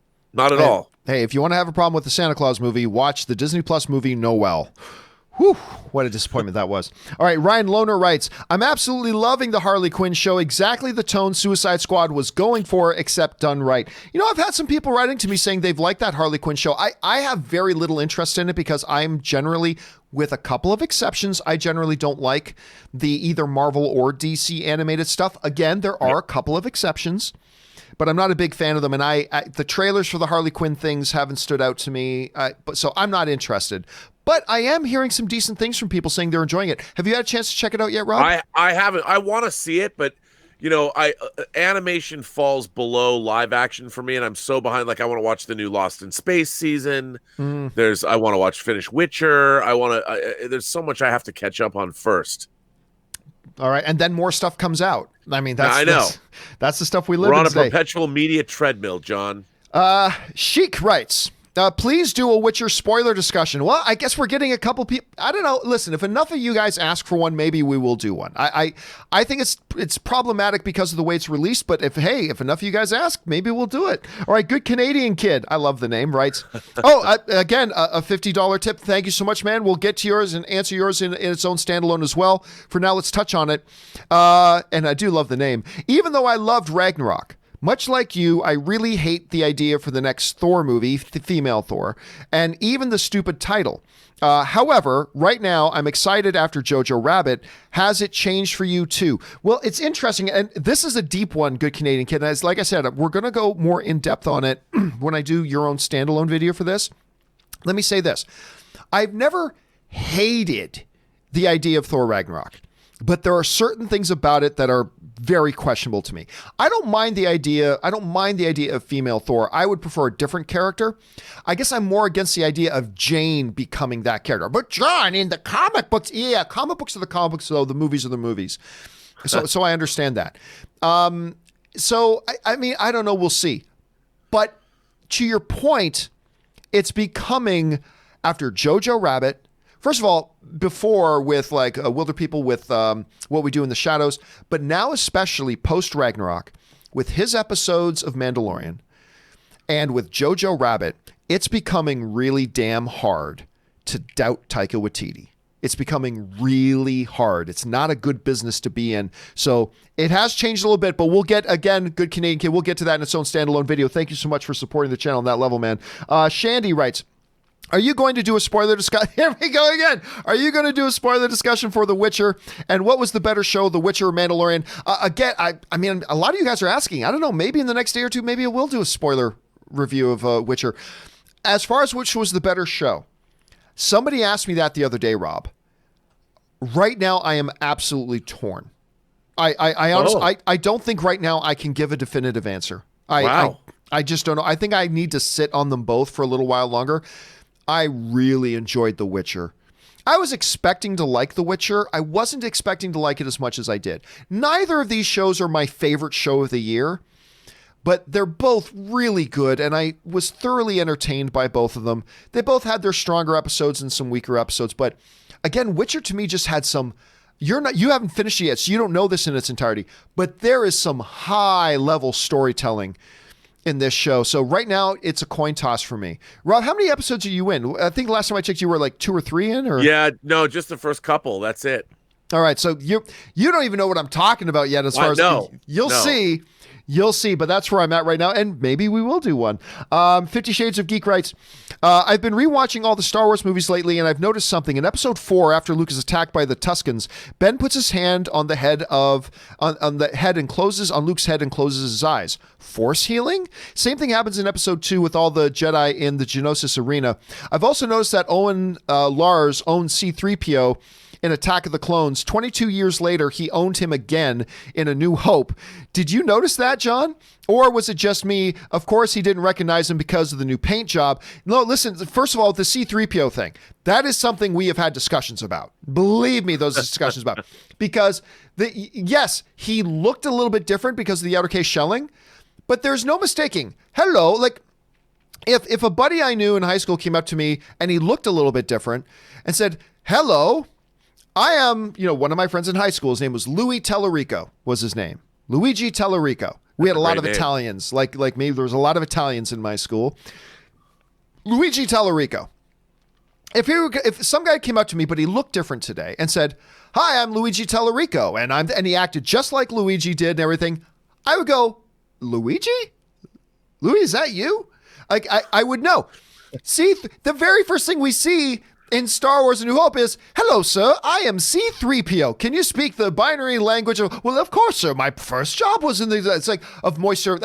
I mean, he should have known. Yet one of the little inconsistencies in the prequels. As far as Ben putting his hand on his head, that is another discussion that's been coming up a lot since Mandalorian and The Rise of Skywalker, is the idea that maybe that was hinted at before, all the way back in Star Wars A New Hope, with Ben putting his hand on his head, closing his eyes, and all of a sudden Luke comes to.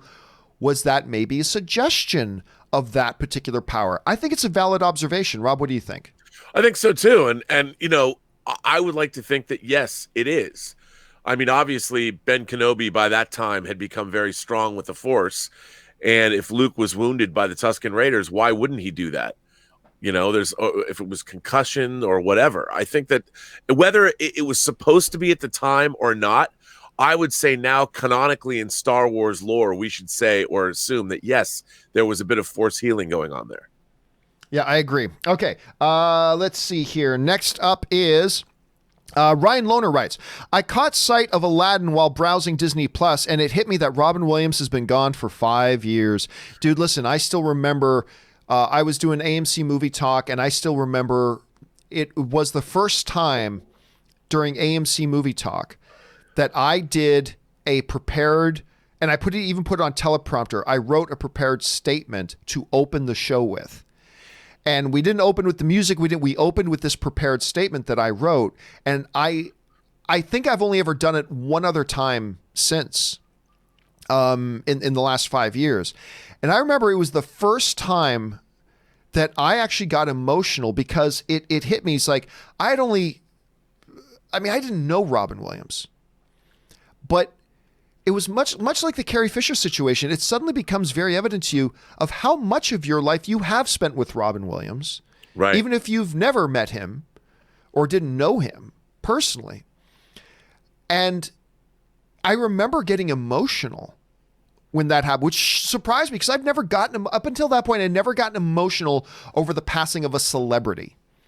I did once again with the passing of Carrie Fisher. Because again, I spent so much of my childhood and my youth and my adult life with Carrie Fisher. Even if not in person, she was there with me. Yeah. And it is weird. It's that has been 5 years since that. Do you remember? Because I remember exactly where I was, but do you remember where you were and the day that Robin Williams passed away? I remember the day he passed away. I think one of my favorite, not just performances by Robin Williams, one of my favorite movies when I was younger and still to this day was The World According to Garp. Yep, I love that one. George Roy Hill, who directed The Sting and Butch Cassidy and Slaughterhouse-5 directed, and I love that movie. I had a real connection, and that was the first time, because I grew up with Mork from Ork, and Dude, and all the way through high school, I would watch Mork and Mindy on reruns. I would watch Mork and Mindy reruns all the time. I got such a huge kick out of that show. It's crazy. Yeah, and he was playing this dramatic role, and I was really affected. I don't know. I felt a connection to his character. And then, of course, in Good Will Hunting, what he did in that film, and of course all of his other roles, whether it was Popeye, Good Morning Vietnam, Good Morning Vietnam. I mean, he was just a character. He was a persona, and then when you'd ever see him when he'd be on a late night talk show, or whatever, he would do his stand-up comedy. He was a disciple of Jonathan Winters, and his brand of comedy was so amazing. He was just an amazing guy, and by all accounts, he was a really great man. And losing him was definitely something that I felt. Not as much as I felt it when Leonard Nimoy passed away, which I was despondent for days. But I loved Robin Williams, and I do remember the day that he passed away, and I just felt like, my God, we're never going to see another Robin Williams performance again. By the way, Mork from Ork, a lot of people forget this. It was one of the earliest examples of a shared cinematic universe, because Mork and Mindy was a spin-off of Happy Days. Yes, it was. A lot of people don't remember that. It was a spin-off of Happy Days, shared cinematic universe. All right. Which means Laverne and Shirley, Mork and Mindy, and Happy Days, and Joni Loves Chachi, dude. All big one cinematic, and then Lenny and Squeaky. Didn't they have their own spin-off show that lasted 2 episodes at some point? I think they did. Anyway, all right. Goods writes, I haven't watched anything on Disney Plus except for Mandalorian for 3 weeks. Now that the show is over, I am canceling and signing up for CBS All Access to watch Picard, I'm getting more and more excited for that. Are you watching anything else besides Mandalorian on Disney Plus? Honestly, the only other thing I watched Noelle, which was terrible. The only other thing I've watched on it really has been Jeff Goldblum. And I'm not lying. Listen, I can't really consider canceling it because I got my first year of Disney for free because I was a Verizon customer and whatever. So I got my first year for free, so there's no canceling it. But if I was a month-to-month payer right now, I might actually consider canceling it until the first MCU show came on.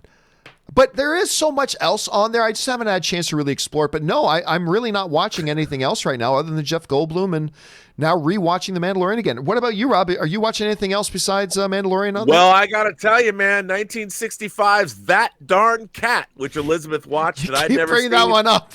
Haley Mills, the last movie she made of the 6 she made for Disney. Roddy McDowell.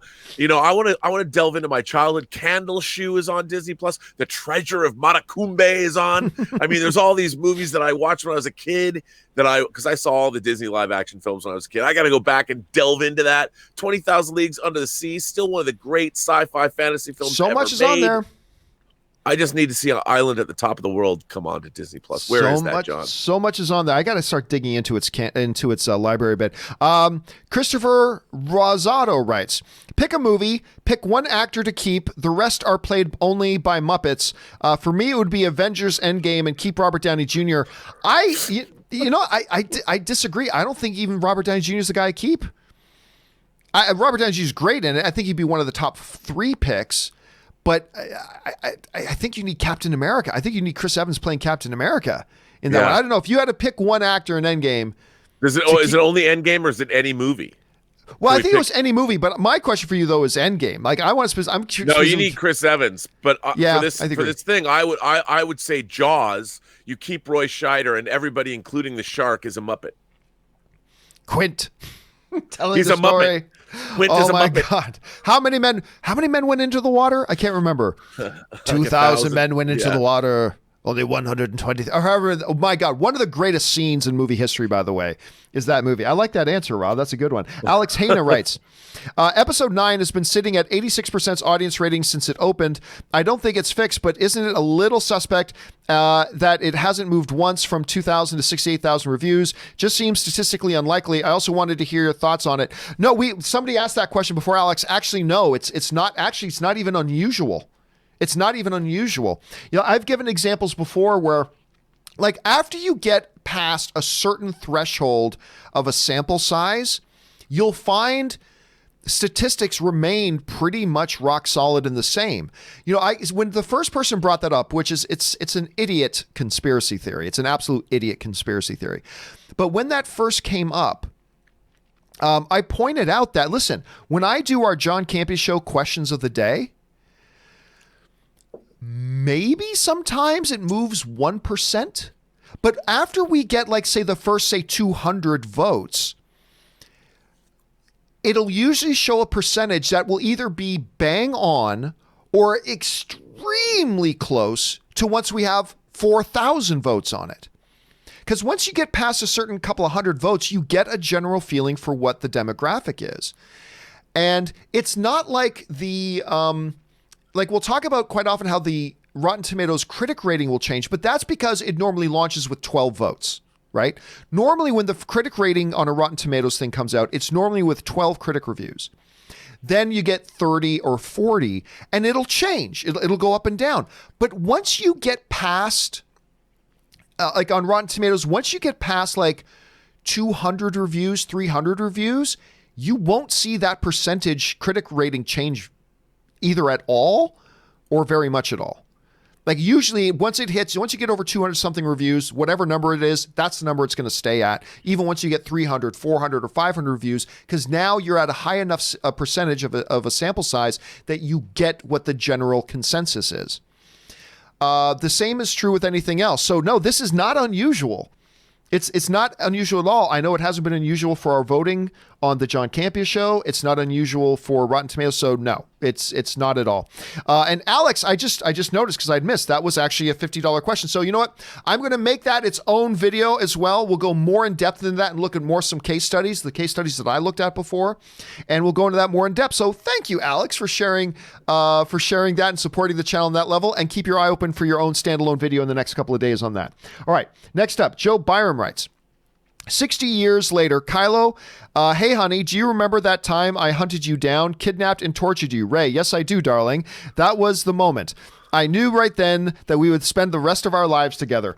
Hey, listen, this, Joe, is one of the reasons why I have never been a shipper. Is that the terminology? I do not ship Raylo. Raylo, that's it. I do not ship Raylo.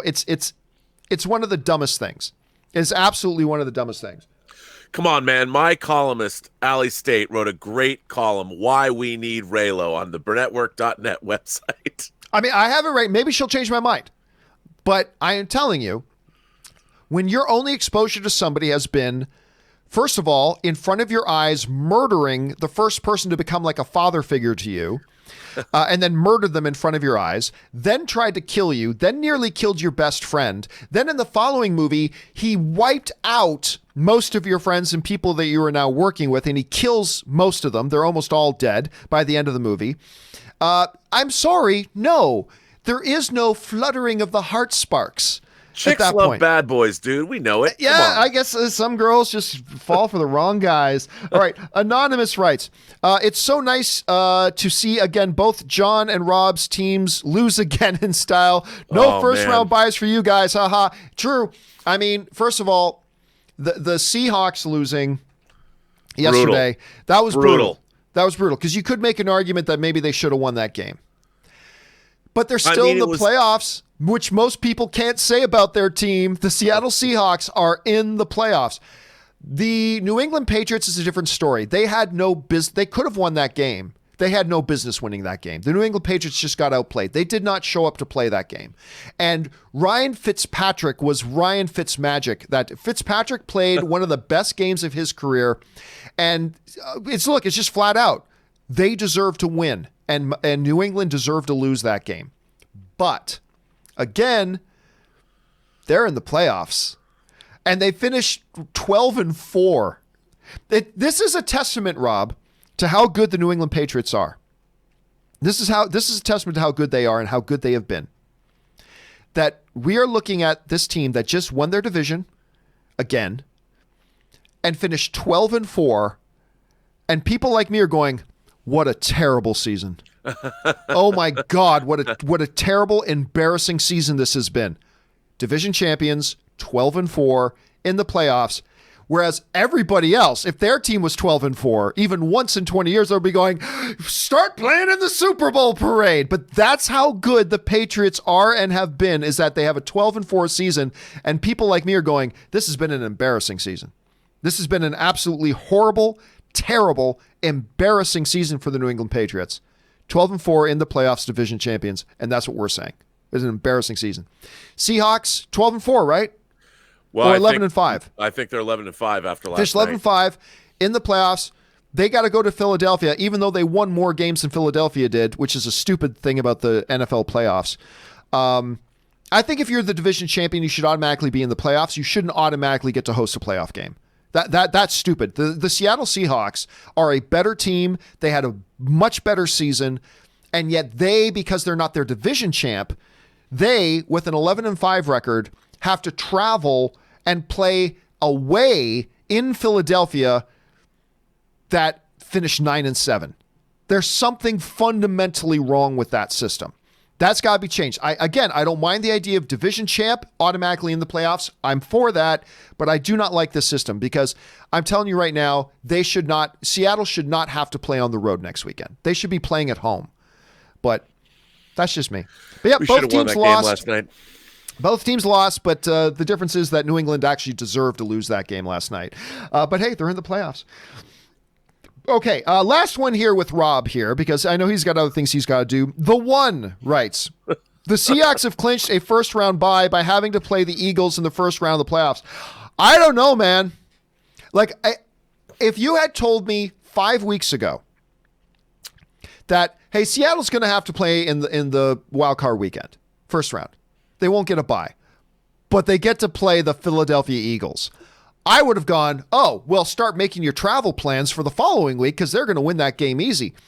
I'll tell you what, the Eagles have looked almost, not quite scary, but they're getting close to looking scary because they just find a way to, the last month and a bit, they have just found a way to win. They just win.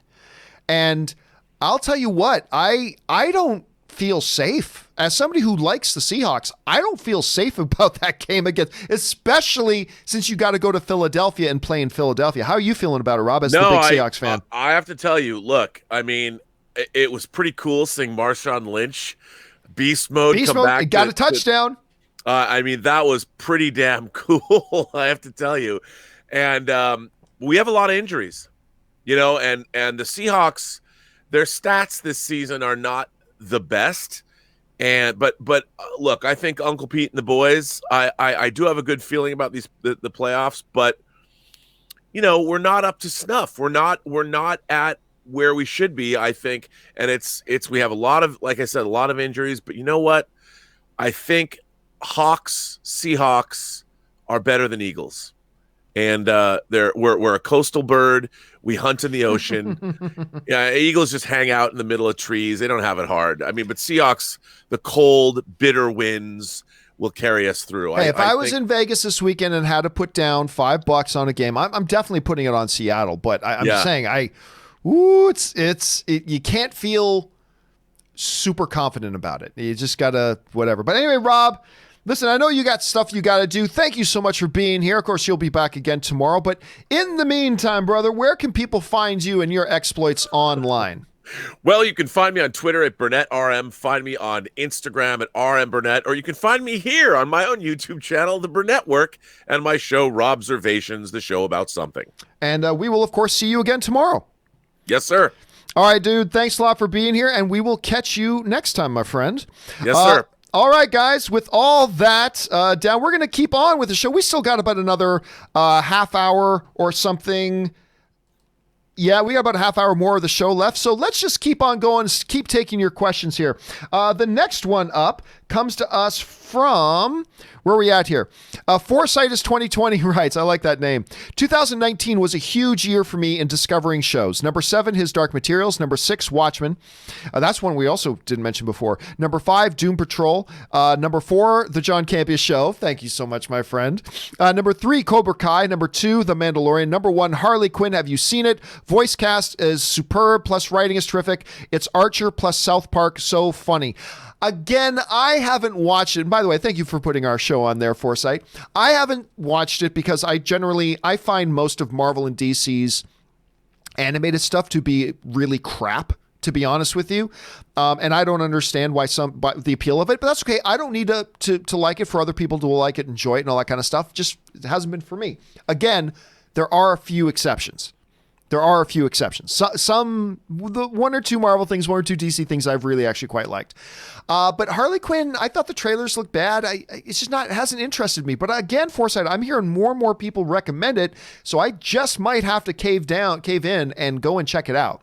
Because if it is as like Archer, and I find that hard to believe because Archer is like the funniest show on television, I think. But if it is anything like it, I might have to break down and give it a shot, Foresight. So thank you for the recommendation, my friend. All right, Timbula the Spider Monkey writes, hearing you say Boba Fett was supposed to be in The Mandalorian makes me think that was definitely him at the end of episode 5. Me too. Rewatch the Jabba scene in Special Edition New Hope. The electronic sound you hear when Boba walks on is exactly the same as in Mando. I haven't noticed that or paid attention to that. That's an interesting observation, Timbula. I think I might have to go downstairs, crack on Disney Plus, go to the Special Edition of Star Wars: A New Hope, listen to that scene, and then go check out the one in the episode. I believe it's episode 5 of Mandalorian. I'll have to go check that out because you might be if that's true, I think that makes it indisputable. So interesting observation, dude. Thank you for that little tip. I'm going to have to go and check that out. All right. Tom Gillard writes, the better title for Rise of Skywalker would have been Sheeves All, not She's All That. She's All. And by the way, I got to say, the title is a terrible title. Having watched the movie, I thought the title was great before seeing the movie. Having watched the movie, it's like, this title really doesn't make a lot of sense. But anyway, I won't go into why because I don't want to give spoilers away, but that's just me. Sheeves All That. Get it? She's All That? I like it, Tom. All right. Jonathan writes, hey, John, almost finished with my list of potential Oscar movies. Still have Uncut Gems, 1917, and Just Mercy left. Please tell me they are re-release movies nominated for Oscars. I need a break from all these movies. Saw 4 in 1 week. Never been done before. I got a feeling like these Oscar potential movies are ones it depends on the city you live in. Because in Los Angeles, New York, probably Chicago, you'll probably be able to find these movies all the way up until Oscar time. Other cities around the country, it'll depend.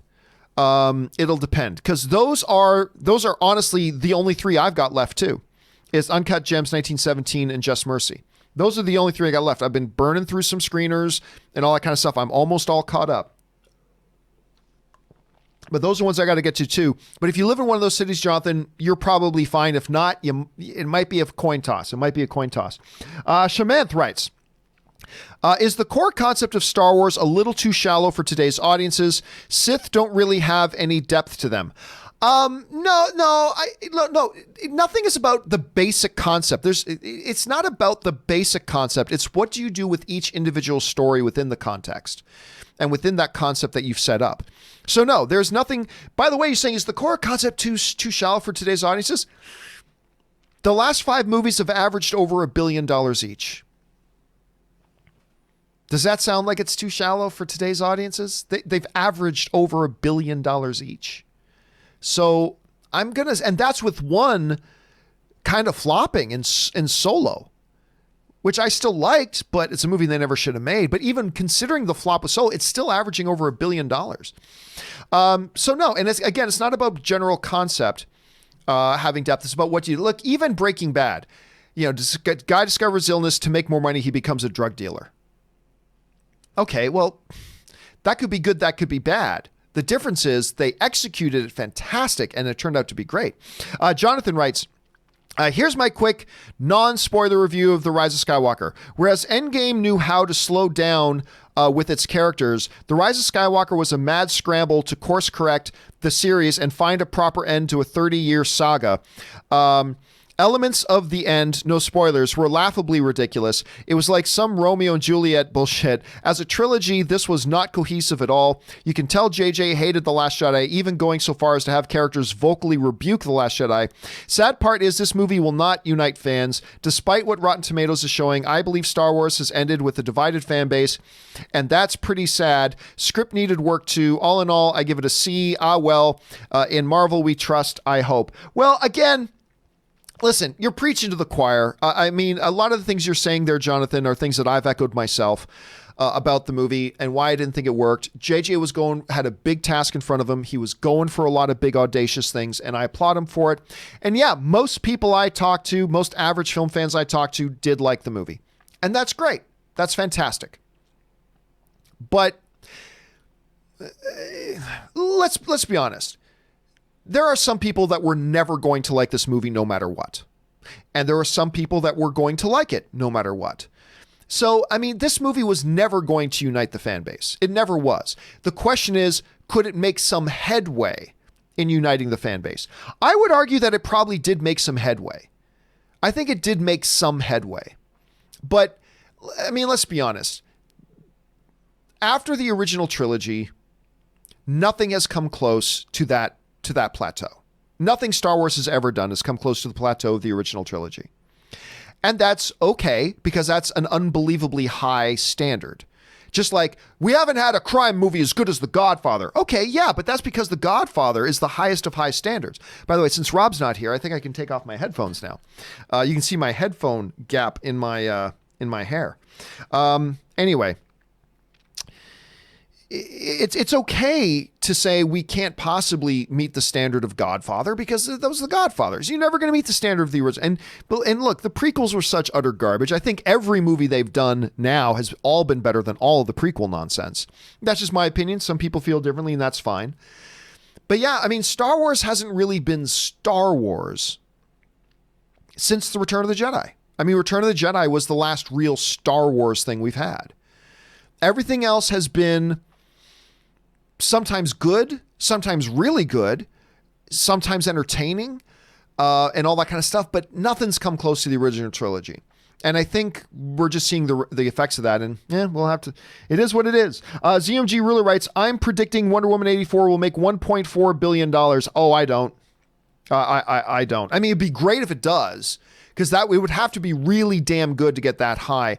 But you're talking taking a 50% jump over the previous one? I don't know. But again, you could make the argument that, hey, if Aquaman can make $1 billion, then Wonder Woman 84 could make 1.4. Never know. We'll have to wait and see. Jonathan writes, here are all the Oscar bait movies I saw and my grade. Hold tight. This is going to be a lot.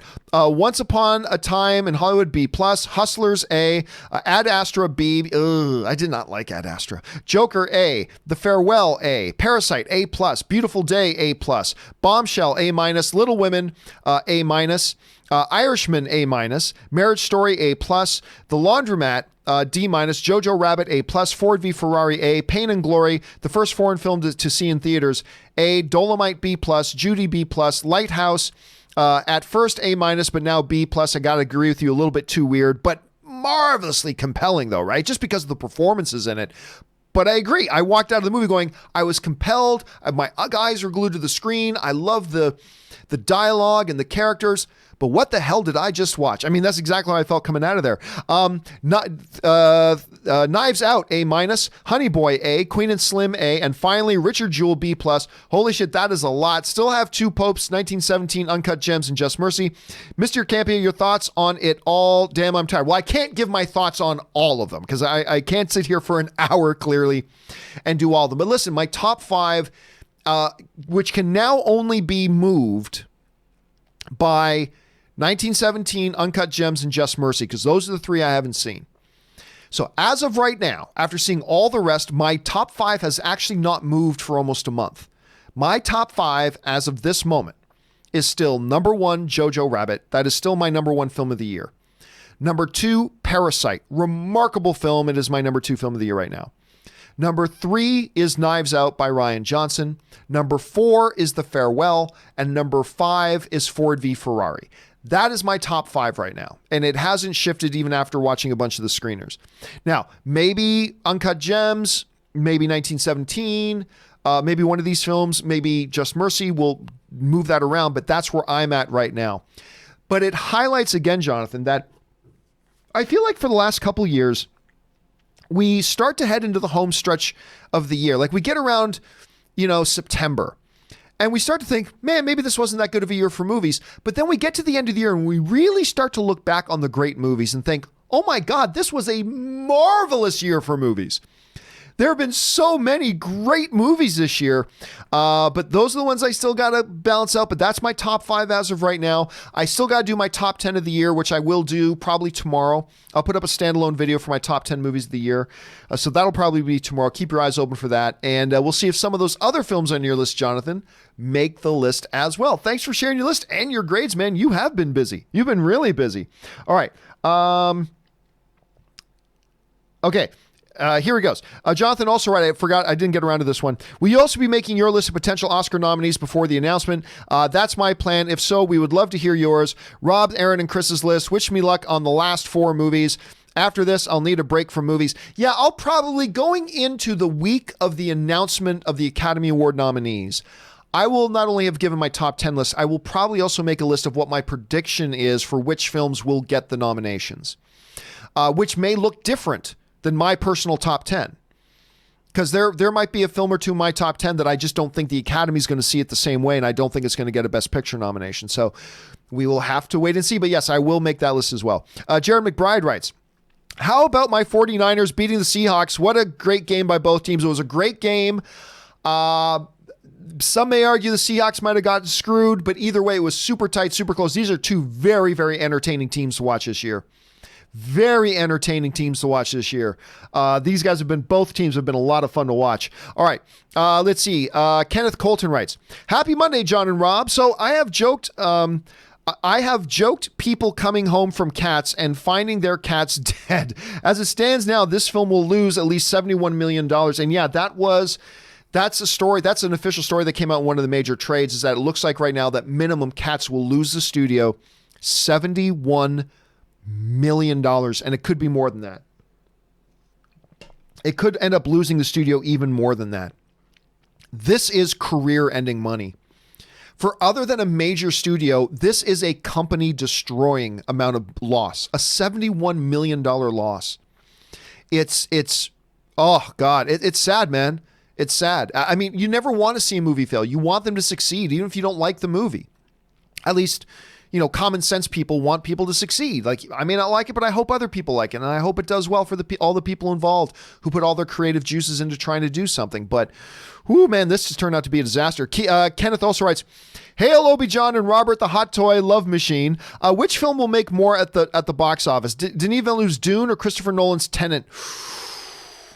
I'm going to go Tenet for 2 reasons. One, Christopher Nolan, amongst non-hardcore movie fans, is a better known name and commodity than Denis Villeneuve. In the hardcore community, I think a lot of us look at those 2 names on par. But in the non-hardcore fan community, I think you're going to see that there's probably more people that know, recognize, and trust the name of Christopher Nolan. The other thing is, Dune is a concept story that won't necessarily appeal to everybody. So I think the money, again, it all depends on how good they are and how bad they are. So that all depends. But right now, this far in advance, just taking a wild guess, my wild guess will be the Christopher Nolan Tenet will make more money.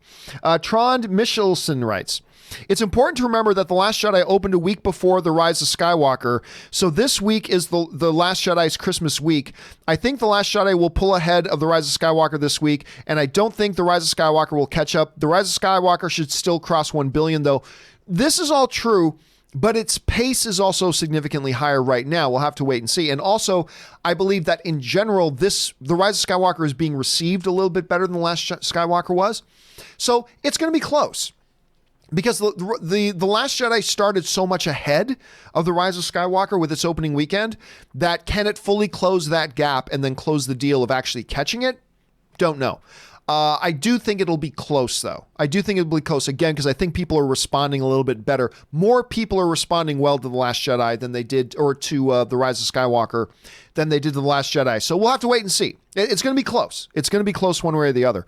Mark Campusin writes, who are your favorite print media film critics? Oh, gosh, it's been a while. I mean, the dude at I'm forgetting his name, the dude at the Boston Globe that I read all the time.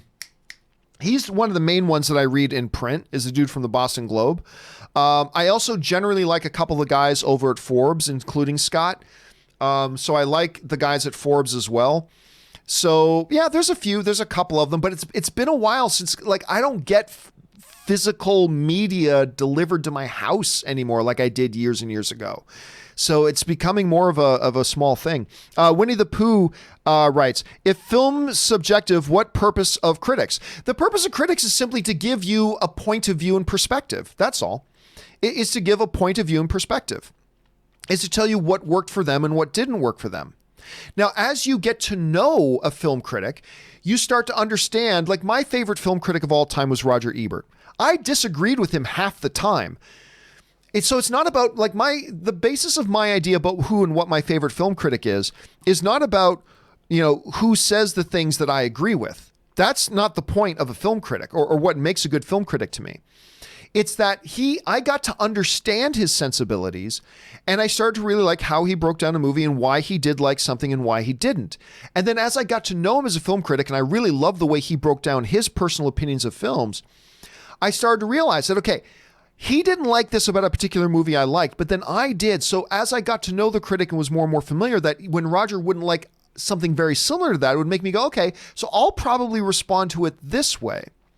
But it's also good, because all film is subjective, to get a basic understanding, because remember, all film critics are completely different from each other. Some morons act like critics are like one hive mind, like the Borg. They are radically different from each other. That's why you see a lot of movies that had 60% on Rotten Tomatoes. Well, that means, like, there was almost a split between the critics. 75% on Rotten Tomatoes. Okay, it's good, but that means that 1 out of every 4 critics didn't like it. Sometimes it's 50%. But every critic is a radically different individual from the other. A radically different individual from the other. And so they will all have different choices.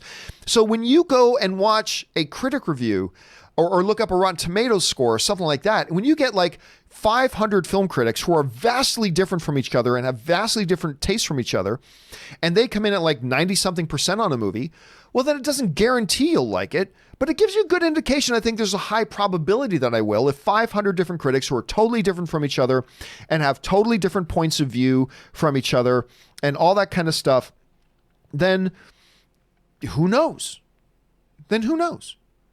But it's, it's different stuff. But anyway, there's a whole thing we can go into that about the purpose of film critics, because that's the big thing. Again, everybody's idea about a car will be different, but you'd be an idiot to buy a car without reading some reviews, hearing what people have to say about it. Even though some, reviewers of cars will say they love the car and others will say that they don't, you'd be a fool to invest your resources, time or money or whatever, without going first and just seeing what's being said about it.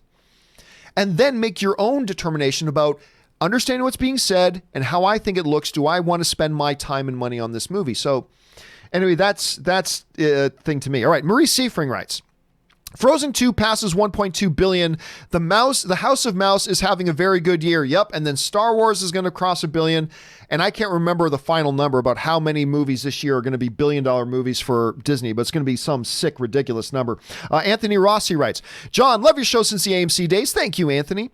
Finally got a chance to go with the wife and friend to watch episode 9, and we all love the film. And the best part was that this is the first movie other than, I don't know what RG is, that my wife has loved, and now she wants to see everything Star Wars. And again, Anthony, first of all, that's awesome. Like, I didn't like the film myself, but you and your wife did, and it got you guys and your wife into Star Wars, which is fantastic. That's awesome. And again, it kind of speaks to the fact that I think a lot more people enjoyed this particular movie, even though it's one that I didn't. I think a lot more people enjoyed this movie than, say, liked The Last Jedi, and a lot of people like The Last Jedi, but I think even more like this one. And I'm glad you guys had such a positive experience with it, man. That's awesome. All right, Matsive Jada writes, I like Polar Express, and it's not supposed to look real.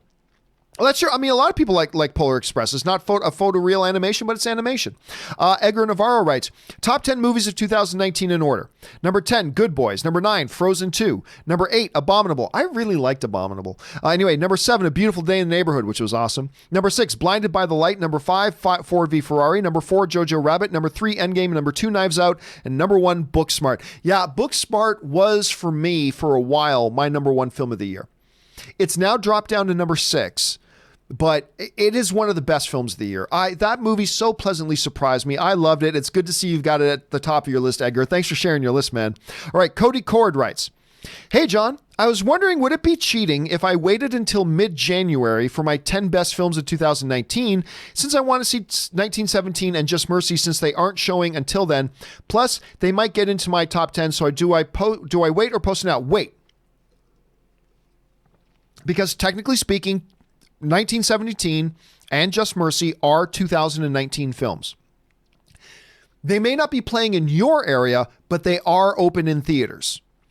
Just not all over the place yet. They opened up in limited release to qualify for this year's Oscars, and then they'll come out other places. So yeah, if you want to put together a true best of 2019 list, Cody, I would recommend waiting till you had a chance to see all of the 2019 films and then make your list. So yeah, no, I don't think that's cheating at all. As a matter of fact, that's the proper way. The way you're proposing is the proper way to do it. So absolutely do it that way, 100%. Dico Suave writes, just saw Uncut Gems. In my opinion, best performance of Adam Sandler's career. That's high praise because I think the best performance of his career is Reign Over Me, which I thought was ridiculously good. I thought he should have gotten an Academy Award nomination for it. But a lot of people giving a lot of praise to Uncut Gems for his performance in that. So let's see. Django Unchained writes, or Dancing, why did I say Django Unchained? Dancing Dog 60 writes in, why do certain YouTubers want Star Wars to fail? What's in it for them? So much hatred. I don't get these quote unquote fans. I have spoken. Well, I mean, it's unfair just to say YouTubers. I mean, I think there are people in general that want something. I will never understand that mentality about wanting something to fail and wanting other people to dislike something that you dislike. I'll never understand that mentality.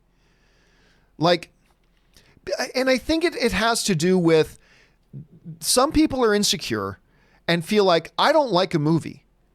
And if somebody else says they like it, that undermines my position. No, it doesn't. No, it doesn't. Like, for instance, I don't like The Rise of Skywalker. Does the fact that other people like it undermine or make me feel insecure about the fact that I don't like it? No, not at all. I'm totally secure in my opinion. Other people liking it doesn't undermine my opinion. My opinion is my opinion. But there are some people who, unfortunately, and whether it's Star Wars, whether it's Marvel, whether it's DC, whether it's Harry Potter, whether it's anything, they feel like if I don't like something, I need other people to not like it too. And I need it to fail. Because if it succeeds, that means I was wrong for not liking it. No, it doesn't. No, it doesn't. The Rise of Skywalker is going to make $1 billion. It's going to be a hugely successful film. That doesn't undermine the fact that I didn't like it. And if other people celebrate it and had a good time with it, why should that bother me? It shouldn't.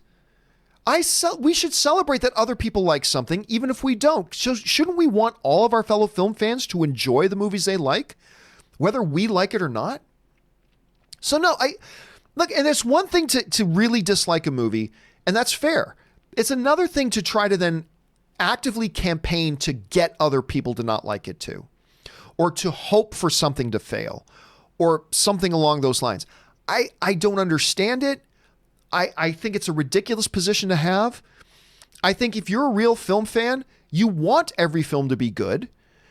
And even if you don't like a movie or hate a movie, you hope your other fellow film fans will watch and enjoy it if they do. And if they don't, fine. And if they do, great. I'll never understand that mentality. And again, it's not just YouTubers. It's everybody. It's everybody. I will never understand that way of thinking. I just never will. To me, it points to not being a secure person. Because I think you need to be insecure if you base the validity of you disliking something on making sure other people dislike it too. If you base the validity of you liking something, or you only feel secure or validated, I think that's the better word here. There are people who only feel validated in their negative opinion of something if that something fails and if they can get other people to not like it as well. To me, that tells me you're pretty insecure. Because I'm perfectly validated in me not liking The Rise of Skywalker. I'm perfectly validated. That's how I watched it. And that's how I felt about it. It's perfectly fine. My opinion of that is no more validated by other people disliking it and not invalidated by other people who do. I think as film fans, we should want every movie to be good. We should hope every film succeeds. And we should hope that other people enjoy it as well. So anyway, that's just me. That's just my thought on it. So who knows? It's a bigger, grander question that we can really address fully right now. Anyway, Clay Woodley writes, where are we? These are the movies that I think can make $1 billion in 2020. Mulan, No Time to Die. That's the James Bond movie. Black Widow, Fast and Furious 9, Wonder Woman 84, Minions 2, Eternals, and Venom 2. I don't know how many of those will. But you are right. Every single one of those films, I believe, carries the potential to be $1 billion film. I think Mulan has that potential, especially worldwide. James Bond has that potential. Black Widow, being a Marvel movie, has that potential. Fast and Furious has had films cross the $1 billion mark. It has that potential. So does Wonder Woman. So does Minions. And so does Venom 2. How many of them actually do, I'm not so sure yet. We'll have to wait till we get closer to a lot of their releases. But I think I'm 100% with you, Clay. I think all these movies do carry the potential to be $1 billion films. Whether it gets there or not, we don't know. Richard Karate writes, thoughts on Ender's Game? What do you mean, the book or the movie? The Ender's Game is something I broke my rule. I generally will not read a book of something if I know the movie's coming out. I won't read the book first. But I did with Ender's Game, and I liked it quite a bit. The movie was okay. It didn't get great reviews, but I thought the movie was okay. Daniel writes, if Favreau doesn't want us to call him Baby Yoda, he should have given him a name. Now we are going to spend another year calling him Baby Yoda. Also, you've inspired me to get into the entertainment industry. The only job I could get was AMC HR department. Hey, listen, Daniel, raise the glass to you. If you do, maybe you can change the culture. If you really did get into the AMC HR department, I hope you do some good things in there. Because in my personal experience and opinion, just only my personal experience and opinion, that's a jackal of assholes. Just a big jackal of assholes at the AMC HR department. The most incompetent group of buffoons I've ever come across in any corporate culture anywhere. Completely incompetent morons over there. And it's funny that I say that because I actually still really love AMC. I'm a big AMC fan. It is the movie. They are my movie theaters of choice. I still have people that I consider friends that work there. I enjoy AMC theaters, and I count myself as a big fan of AMC. Of course, a lot of my history is with AMC. I valued and treasured my time at AMC, and I love a lot of things about AMC. But oh my God, their HR departments, a bunch of incompetent snakes. Just incompetent, moronic, idiotic snakes. Again, I'm only speaking my own personal experience and opinion, but that is nonetheless my experience and my opinion. Hopefully, Daniel, you can change that culture there. Anyway, Orange Grove writes, you were and still are a huge inspiration to me when I started my YouTube channel. Thank you for all that you do, John. Oh, thank you so much, Orange. And listen, that means a lot to me because I want to constantly encourage more film fans to get involved. Add your voices to the conversation. Start an Instagram account, a YouTube channel, a blog, a podcast. There's a lot of different ways to get involved and add your voices to the conversation. I think that's great when that happens. And thank you for sharing that, Orange. That makes me feel good, man. All right, Kyle Ginder writes, just watched season 3 of The Runaways. I still haven't watched that. I still got to get around to that. I'd have to say I didn't care for it. It takes a weird turn halfway through the season, and the series finale was pointless in my opinion. Oh, that's unfortunate to hear. Because I really like The Runaways. I've really enjoyed the first 2 seasons. I think I like season 1 a little bit more than season 2, but I still really enjoyed season 2. That's a show Ann and I have to watch together, and we don't have a lot of time to watch TV together. So we still have to get around to that, but thanks for the warning, Kyle. Maybe I'll lower my expectations a little bit. All right, next one comes from a name I cannot pronounce, but I believe that's in Korean. I think that's Korean. Anyway, 102. Hey, John, huge fan of the show from South Korea. There we go. It is Korean. Have you seen the trailer for the new Amy Adams movie, The Woman in the Window? It has a mystery thriller kind of vibe to it, but I'm sad that such a role might not do her much favor in winning her long-awaited Oscar. Well, listen, two things. No, I haven't seen the trailer yet, so there's that.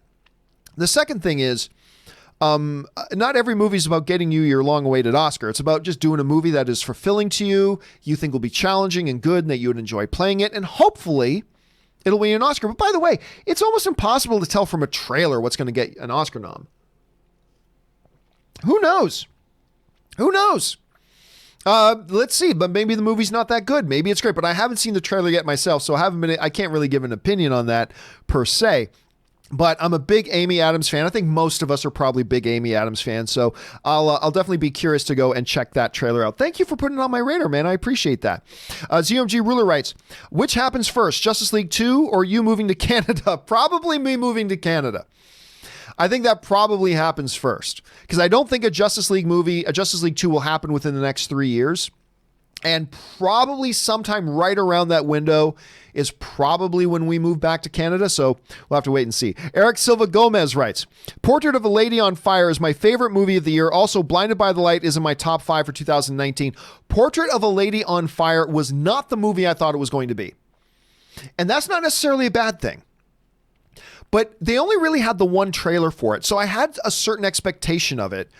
I mean, there's also a sexiness to it, this forbidden love kind of an angle to it. But the movie itself ended up being different, but more than I was expecting. It's a movie I enjoyed. I don't know that I can put it in it's not going to end up in my top 10, Eric. I'll tell you that. It's not going to end up in my top 10. But it is one that I very much enjoyed. But it was a little bit like Lighthouse, although much more coherent than Lighthouse. But I feel like I need to watch it again to get a better picture. If you've seen the film, you'll know exactly what I'm talking about. But interesting you put that on your list, Eric. Thanks for sharing that. All right, Trevor Sondrel writes, Hey, John, was wondering if you've seen Little Women. It's actually my favorite movie of the year, and I was wondering what your take on it is. You know what? I said just a bit ago that I only had those 3 films left to see. That's actually the 4th. That's actually the 4th. So no, I have not had a chance to see Little Women yet. I pass on most press screeners, so I didn't see it when it was press screening for the press. Haven't had a chance to go to theater to see it. But that is one that I still need to get caught up on. I'm caught up on almost everything else, but I forgot about that one. Thank you for reminding me about that. Yes, I still need to see that one. And I'm hearing good things. Now, I didn't like Greta's last movie. I didn't like, what was it? Sparrow, Robin, Bird Girl, whatever the name of it was. I thought it had Saoirse Ronan in it. Everybody loved that movie, and I did not like it at all. So I don't know. We'll see. But I'm hearing good things about this movie, so I'll look forward to checking it out. Anonymous viewer writes, Are you going to see Uncut Gems? Absolutely I am. It's my favorite film of the year. If you've already seen it, what are your thoughts? Still haven't seen it yet. That's one of the 4 films I still need to see. I was saying 3, but it's actually 4. That's one of the 4 films I still need to see. Very excited about checking it out. I've been enamored with this movie ever since the first trailer dropped, so I do gotta see it. I'm hearing great things about it. The Incredible Kyle writes, Hey John, what are your thoughts on Canadian theater chain Cineplex playing ads, not just before trailers now, but also in between them as well? I'm annoyed. Listen, I am well stated on my incredible disappointment with Cineplex as a theater chain in general. They used to be my favorite thing in the world. I used to love that theater chain. It used to be a dream of mine to, when I move back to Canada someday, this is back in my AMC days, it used to be a dream of mine that I'll move back to Canada sometime and I'll work with Cineplex. It used to be a dream of mine. They have really gone down the shitter as a theater company. I quite dislike them now. For a number of things. And doing that is just another thing that adds to them going down the shitter, man. I hate it. I hate it. I hate it. I hate it. And I hate a number of things that they do, but that is definitely one of the things I also completely hate. An anonymous writer writes, I saw The Rise of Skywalker the other day. The advertised start time was 5:50. The actual movie didn't start until 6:35, 45 minutes after the advertised start time. It's frustrating, but what can we do? Listen, I am going to be speaking more. I've been talking about this for almost a month now, but believe me, it is coming. I'm going to put together a 5-minute video about this whole situation, about when movies are supposed to start and when they actually do, and the amount of commercials and trailers that play before a movie. And, you know, you tell us a movie starts at a certain time. And when I do, I'm going to put it up on Twitter. And I'm going to do something I very rarely ever do.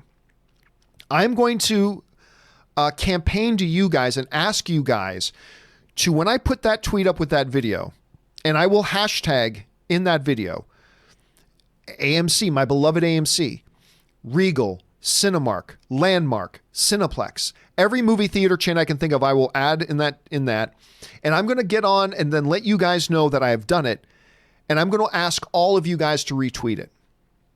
And maybe we can get a bigger conversation going about what I think is a real problem in the movie-going experience today. And when I do, just be ready for that. But yeah, it's terrible, man. You should, if they tell you, I'm not going to go into it now, but they should, this shouldn't happen, dude. This shouldn't happen. All right. Dylan Axtell writes, give me my Venom 2 trailer already. I got to tell you, man, it is probably, I'm not saying it's going to be the best, but it is probably the comic book movie this year I'm most excited for is actually Venom 2. I unapologetically had a lot of fun with that first one. I cannot wait for this new one. Big Scope 76 writes, Man of Steel 2 would have been a movie that people would have looked forward to. No, they wouldn't have. I wish they would have, but they wouldn't have. DC should put it out already, or at least announce it. That would get people pumped. No, it wouldn't. I mean, I wish, but look at the facts. Big Coop, look at the facts. A lot of people did not like Man of Steel. To me, it's one of the best comic book movies ever made. It is certainly the most underrated comic book movie ever made. And Henry Cavill, I think, is the greatest Superman we've ever had. But the reality is, no, they wouldn't. Because a lot of people hated that first Superman movie. They hated Man of Steel. A lot of people hated it. And it did okay at the box. It did pretty good, but could have done bigger. And then they didn't like him in Batman versus Superman, and then they didn't like him in Justice League. And no, here's the thing, Big Coop, you're preaching to the choir. I love Henry Cavill and I love this Superman. I love this Superman. But the reality is there is simply no evidence or data to suggest that people would have looked forward to a Man of Steel 2 and people would have got pumped about it. There's no data that supports that. All the data is actually contrary to that. I wish it were true. I'm cheering for it. I want a Man of Steel 2. I love the first film. Passionately, I love that first one. But we can't factually say because all the actual data suggests otherwise. That doesn't mean it couldn't work. That doesn't mean it couldn't be successful. Of course it could. But I'm just saying that right now for you and me as fans of this Superman to say people would get behind it and they would be excited about it. The data that we have and the facts that we have and the evidence we have right now kind of points doesn't support that. Doesn't support that theory, which sucks, but it's kind of true. All right, Class sends in a really large support. Again, thank you for that, man. So we are going to address your question in its own standalone video in the coming days. Keep your eyes open for it, but let's touch on it here quickly. Class writes, Hey, John. Now that the entire first season of The Mandalorian has been released on Disney+, what are the chances of the season being released on Blu-ray and DVD? Okay, I'll go more in depth than this on your standalone video. I have my doubts that they will. They might. But remember, the whole reason Disney has made this show is to get people to sign up to Disney+. That's why they made the show. The specific reason they made Mandalorian, the specific reason that this show even exists is to entice people to become members of Disney+. And putting out physical media Blu-ray of the season is counter to that. So they might, but I have a feeling they won't. Now, I don't know that. I'm not going to say that for sure, and I have no insider information whatsoever, but I'm guessing they won't. But we'll go more in depth into that when we answer your question in its own standalone video. Again, thank you so much for sending that in, and keep your eyes open for that in the coming days, man. We'll get to that. All right. Nerds of Porn writes, John, regarding your poll question this morning, as producers of pornography ourselves, we think porn is considered a genre, sort of. We believe it's a very different form of entertainment than mainstream cinema, we think. Thanks for discussing our favorite topic. Well, see, here's the thing. So Rob and I talked about this a little bit earlier, but I came across a fascinating online debate last night about should we consider, and not trying to be silly, we're not trying to be facetious, is pornography, should we just consider that a genre, just like other things are genres? And it was a really interesting discussion. And so I got on my Twitter this morning and I asked people just out of general curiosity what they thought. I asked on my Twitter, where's the question I asked? This is what I put up. I said, I read an interesting debate on should porn be considered a genre like many other movies. Without being silly, is it? And I point out some facts about, hey, it's one of the biggest streaming things. It makes more money than Hollywood does. And it's interesting. Almost 20% of the people said, yes, it's a legitimate movie genre. 44.9% are saying it's sort of a genre, but it's kind of a separate thing. And then 35.5% of people said, no, it's absolutely not. I just thought it was an interesting question, and I brought it up to see what people thought. So I'm glad that you found I think it's an engaging question. I really do. When you consider how popular it is, again, I'm not trying to be silly or facetious or juvenile, just honestly, considering just how popular it is and how much money it generates, should it be considered a genre? I thought it was an interesting question. I'm not saying I think yes or no. I just thought it was an interesting question. All right. Ashley M. writes, saw Star Wars The Rise of Skywalker last night, and you know what? My boyfriend and I really liked it. In some ways, I feel it's the most Star Wars out of all the new trilogy in terms of action and humor. I understand the criticism, but it doesn't bother me. I enjoyed it. And that's the most important thing, Ashley, that you enjoyed it. That's the most important thing. And by the way, you know what? I think a couple of the strengths of the movie was the action. I thought the action was good. I thought the humor was wonderful. I really do. For a movie I didn't like overall, I gotta say, I've always felt since the first viewing of it that the humor in the movie was some of the strongest use of humor that any Star Wars movie's ever had. I really do think that's a strong point.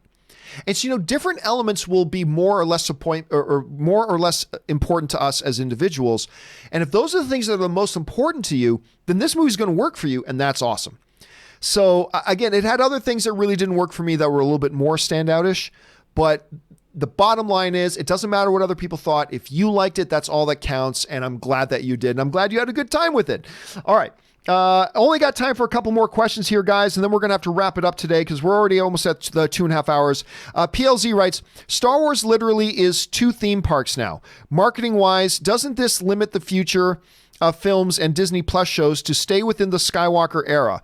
Past/future eras without stormtroopers and familiar droids are hard to market to casual fans and don't help the parks. It's irrelevant. That's irrelevant. Because like Cars Land is still, even though they're not making new Cars movies, Cars Land is still Cars Land at Disney World. That stuff still is what it is. So I really don't think that's a big major consideration. Not much. But telling new stories, it very well could be the thing. See, you're proposing, PLZ, that telling new stories, like say without stormtroopers, may not market to the casual fans. As a matter of fact, I would maybe make the argument that the opposite of that is true. That maybe the way now, today, to bring in new fans now is all about creating new stories and all about exploring different avenues and areas and timeframes within this vast Star Wars universe. Maybe that is exactly what is needed moving forward to now bring in a new generation of fans. So I see what you're saying, and it's a valid point you make. It's a totally valid observation you make. But again, I would propose that it might actually be the opposite effect. That maybe going now that the Skywalker saga is done and all that kind of stuff, it's time to now move in a new direction. And by the way, by going in a new direction, you get rid of all the old expectations. See, everybody wanted Luke to do this and Han to do that and Chewie to do this and blah, blah, blah, blah, blah. And I think that affected a lot of people's enjoyment of the movies. But we get into The Mandalorian, which is all new characters, a new story, a new setting. Yes, we have stormtroopers, but whatever. And people were able to really just embrace it for the most part. And I think that maybe there's an argument to be made there for that's the way they need to move in. Ash N writes, favorite new Star Wars trilogy character. You know what? I probably, despite the fact that I hated the way they used him in The Last Jedi, I might have to say Finn. But I might also have to say Babu Freak, who only popped up in a small role in this third film. But oh my God, I loved, Babu Freak. I loved Babu Freak. But other than that, I probably have to say Finn, even though I really disliked the way he was used in The Last Jedi. All right, Oscar Elias writes, bacon jam to sub the strawberry jam. Try it. Ooh, I do like bacon jam. As a matter of fact, there's a restaurant called BJ's that we like to go to. And they put a new thing on their menu recently called, it's chicken wings basted in bacon jam. Sounds gross, is actually really delicious. So I might just have to do that, Oscar. Orlando Ortega writes, hey John, I feel bad about you not going home for the holidays. Yeah, me too, man. Thanks for the empathy. I remember traveling with Spirit Airline and I hated it. Never again. Yeah, I mean, listen, there are better airlines, just like in everything else in life. There are good things, there are bad things. There are good airlines, there are bad airlines. And I unfortunately stumbled across a bad airline, but we all have the bad experiences, but thank you for your empathy, man. I really appreciate that. All right, last couple of questions here, guys, and then we got to wrap it up today. Josh Limming writes, hey, John, with the Disney Star Wars films and TV being financially successful, but criticized for relying a bit too much on found nostalgia, is it possible that our excitement for the new Star Wars is based on our love of the past, much like the Alien, Terminator franchises? Oh, no, that goes without saying, Josh. That absolutely goes without saying. Of course, a part of our excitement for Star Wars is based on the past stuff. Absolutely it is. And there's nothing wrong with that. There's nothing wrong with that. But yeah, look, is anybody interested in the new Terminator film if it wasn't for, how much we loved older Terminator films? Of course not. There's nothing wrong with that. Is anybody interested in the new Picard show if it wasn't for everybody's love of that show that was out 20 years ago, Star Trek The Next Generation? Of course not. So that is absolutely a factor. What you don't want is that it is exclusively because of the past and not because the new ones look good. Like Picard just looks good, but a big chunk of it is that it's nostalgia because we remember and love Jean-Luc Picard, and that's okay. That's okay. The key, though, is there other reasons for us to be excited as well? And I think there was a lot to be excited about the new Star Wars movies. They're big, bold, exciting, big visual effects, big action, blah, blah, blah. Some films work better than others, absolutely. But I would say it was not exclusively because of that, but it's definitely a factor, man. It's absolutely a factor. You are absolutely 100% right about that. Richard Lyons writes, asked this on Rob's show yesterday, do you think the Mandalorian storyline will span long enough that we'll see Baby Yoda speak? Love listening to y'all. I don't think so. I don't think so.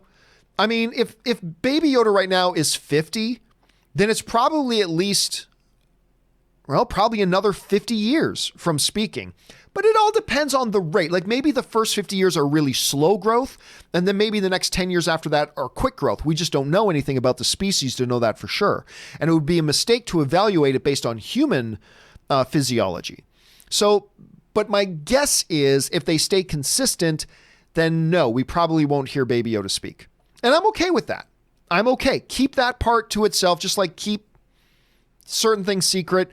I'm okay with them not letting us hear Baby Yoda speak, but you never know. They might want to go there, but it doesn't look like it to me. All right, and then Do It For Cash writes, there's an accent sign over the E in Pokemon. Yes, but does that make it an A? I don't know. I don't know. Partially, I also don't care, but I just don't know. But that is true. There is a dash over the E, but I don't know if that makes it an A sound or not in this usage. I just don't know. All right, this will be the last question then. Let's see. Blake Studwell writes, why the hell would Luke's lightsaber and Jedi voices call out to the granddaughter of Palpatine in The Force Awakens? Why is Luke shocked when Rey goes down to the cave in The Last Jedi if he knew who she was? Well, unfortunately, Blake, that is clearly not a question I can answer. I'm not going to go into spoilers on this show. This is not the environment for it. I appreciate you asking, and I'm sure you just raised something a lot of people thought about. And I do have things to say about it, but I can't say it here because we're not going into open spoilers here. All right, guys.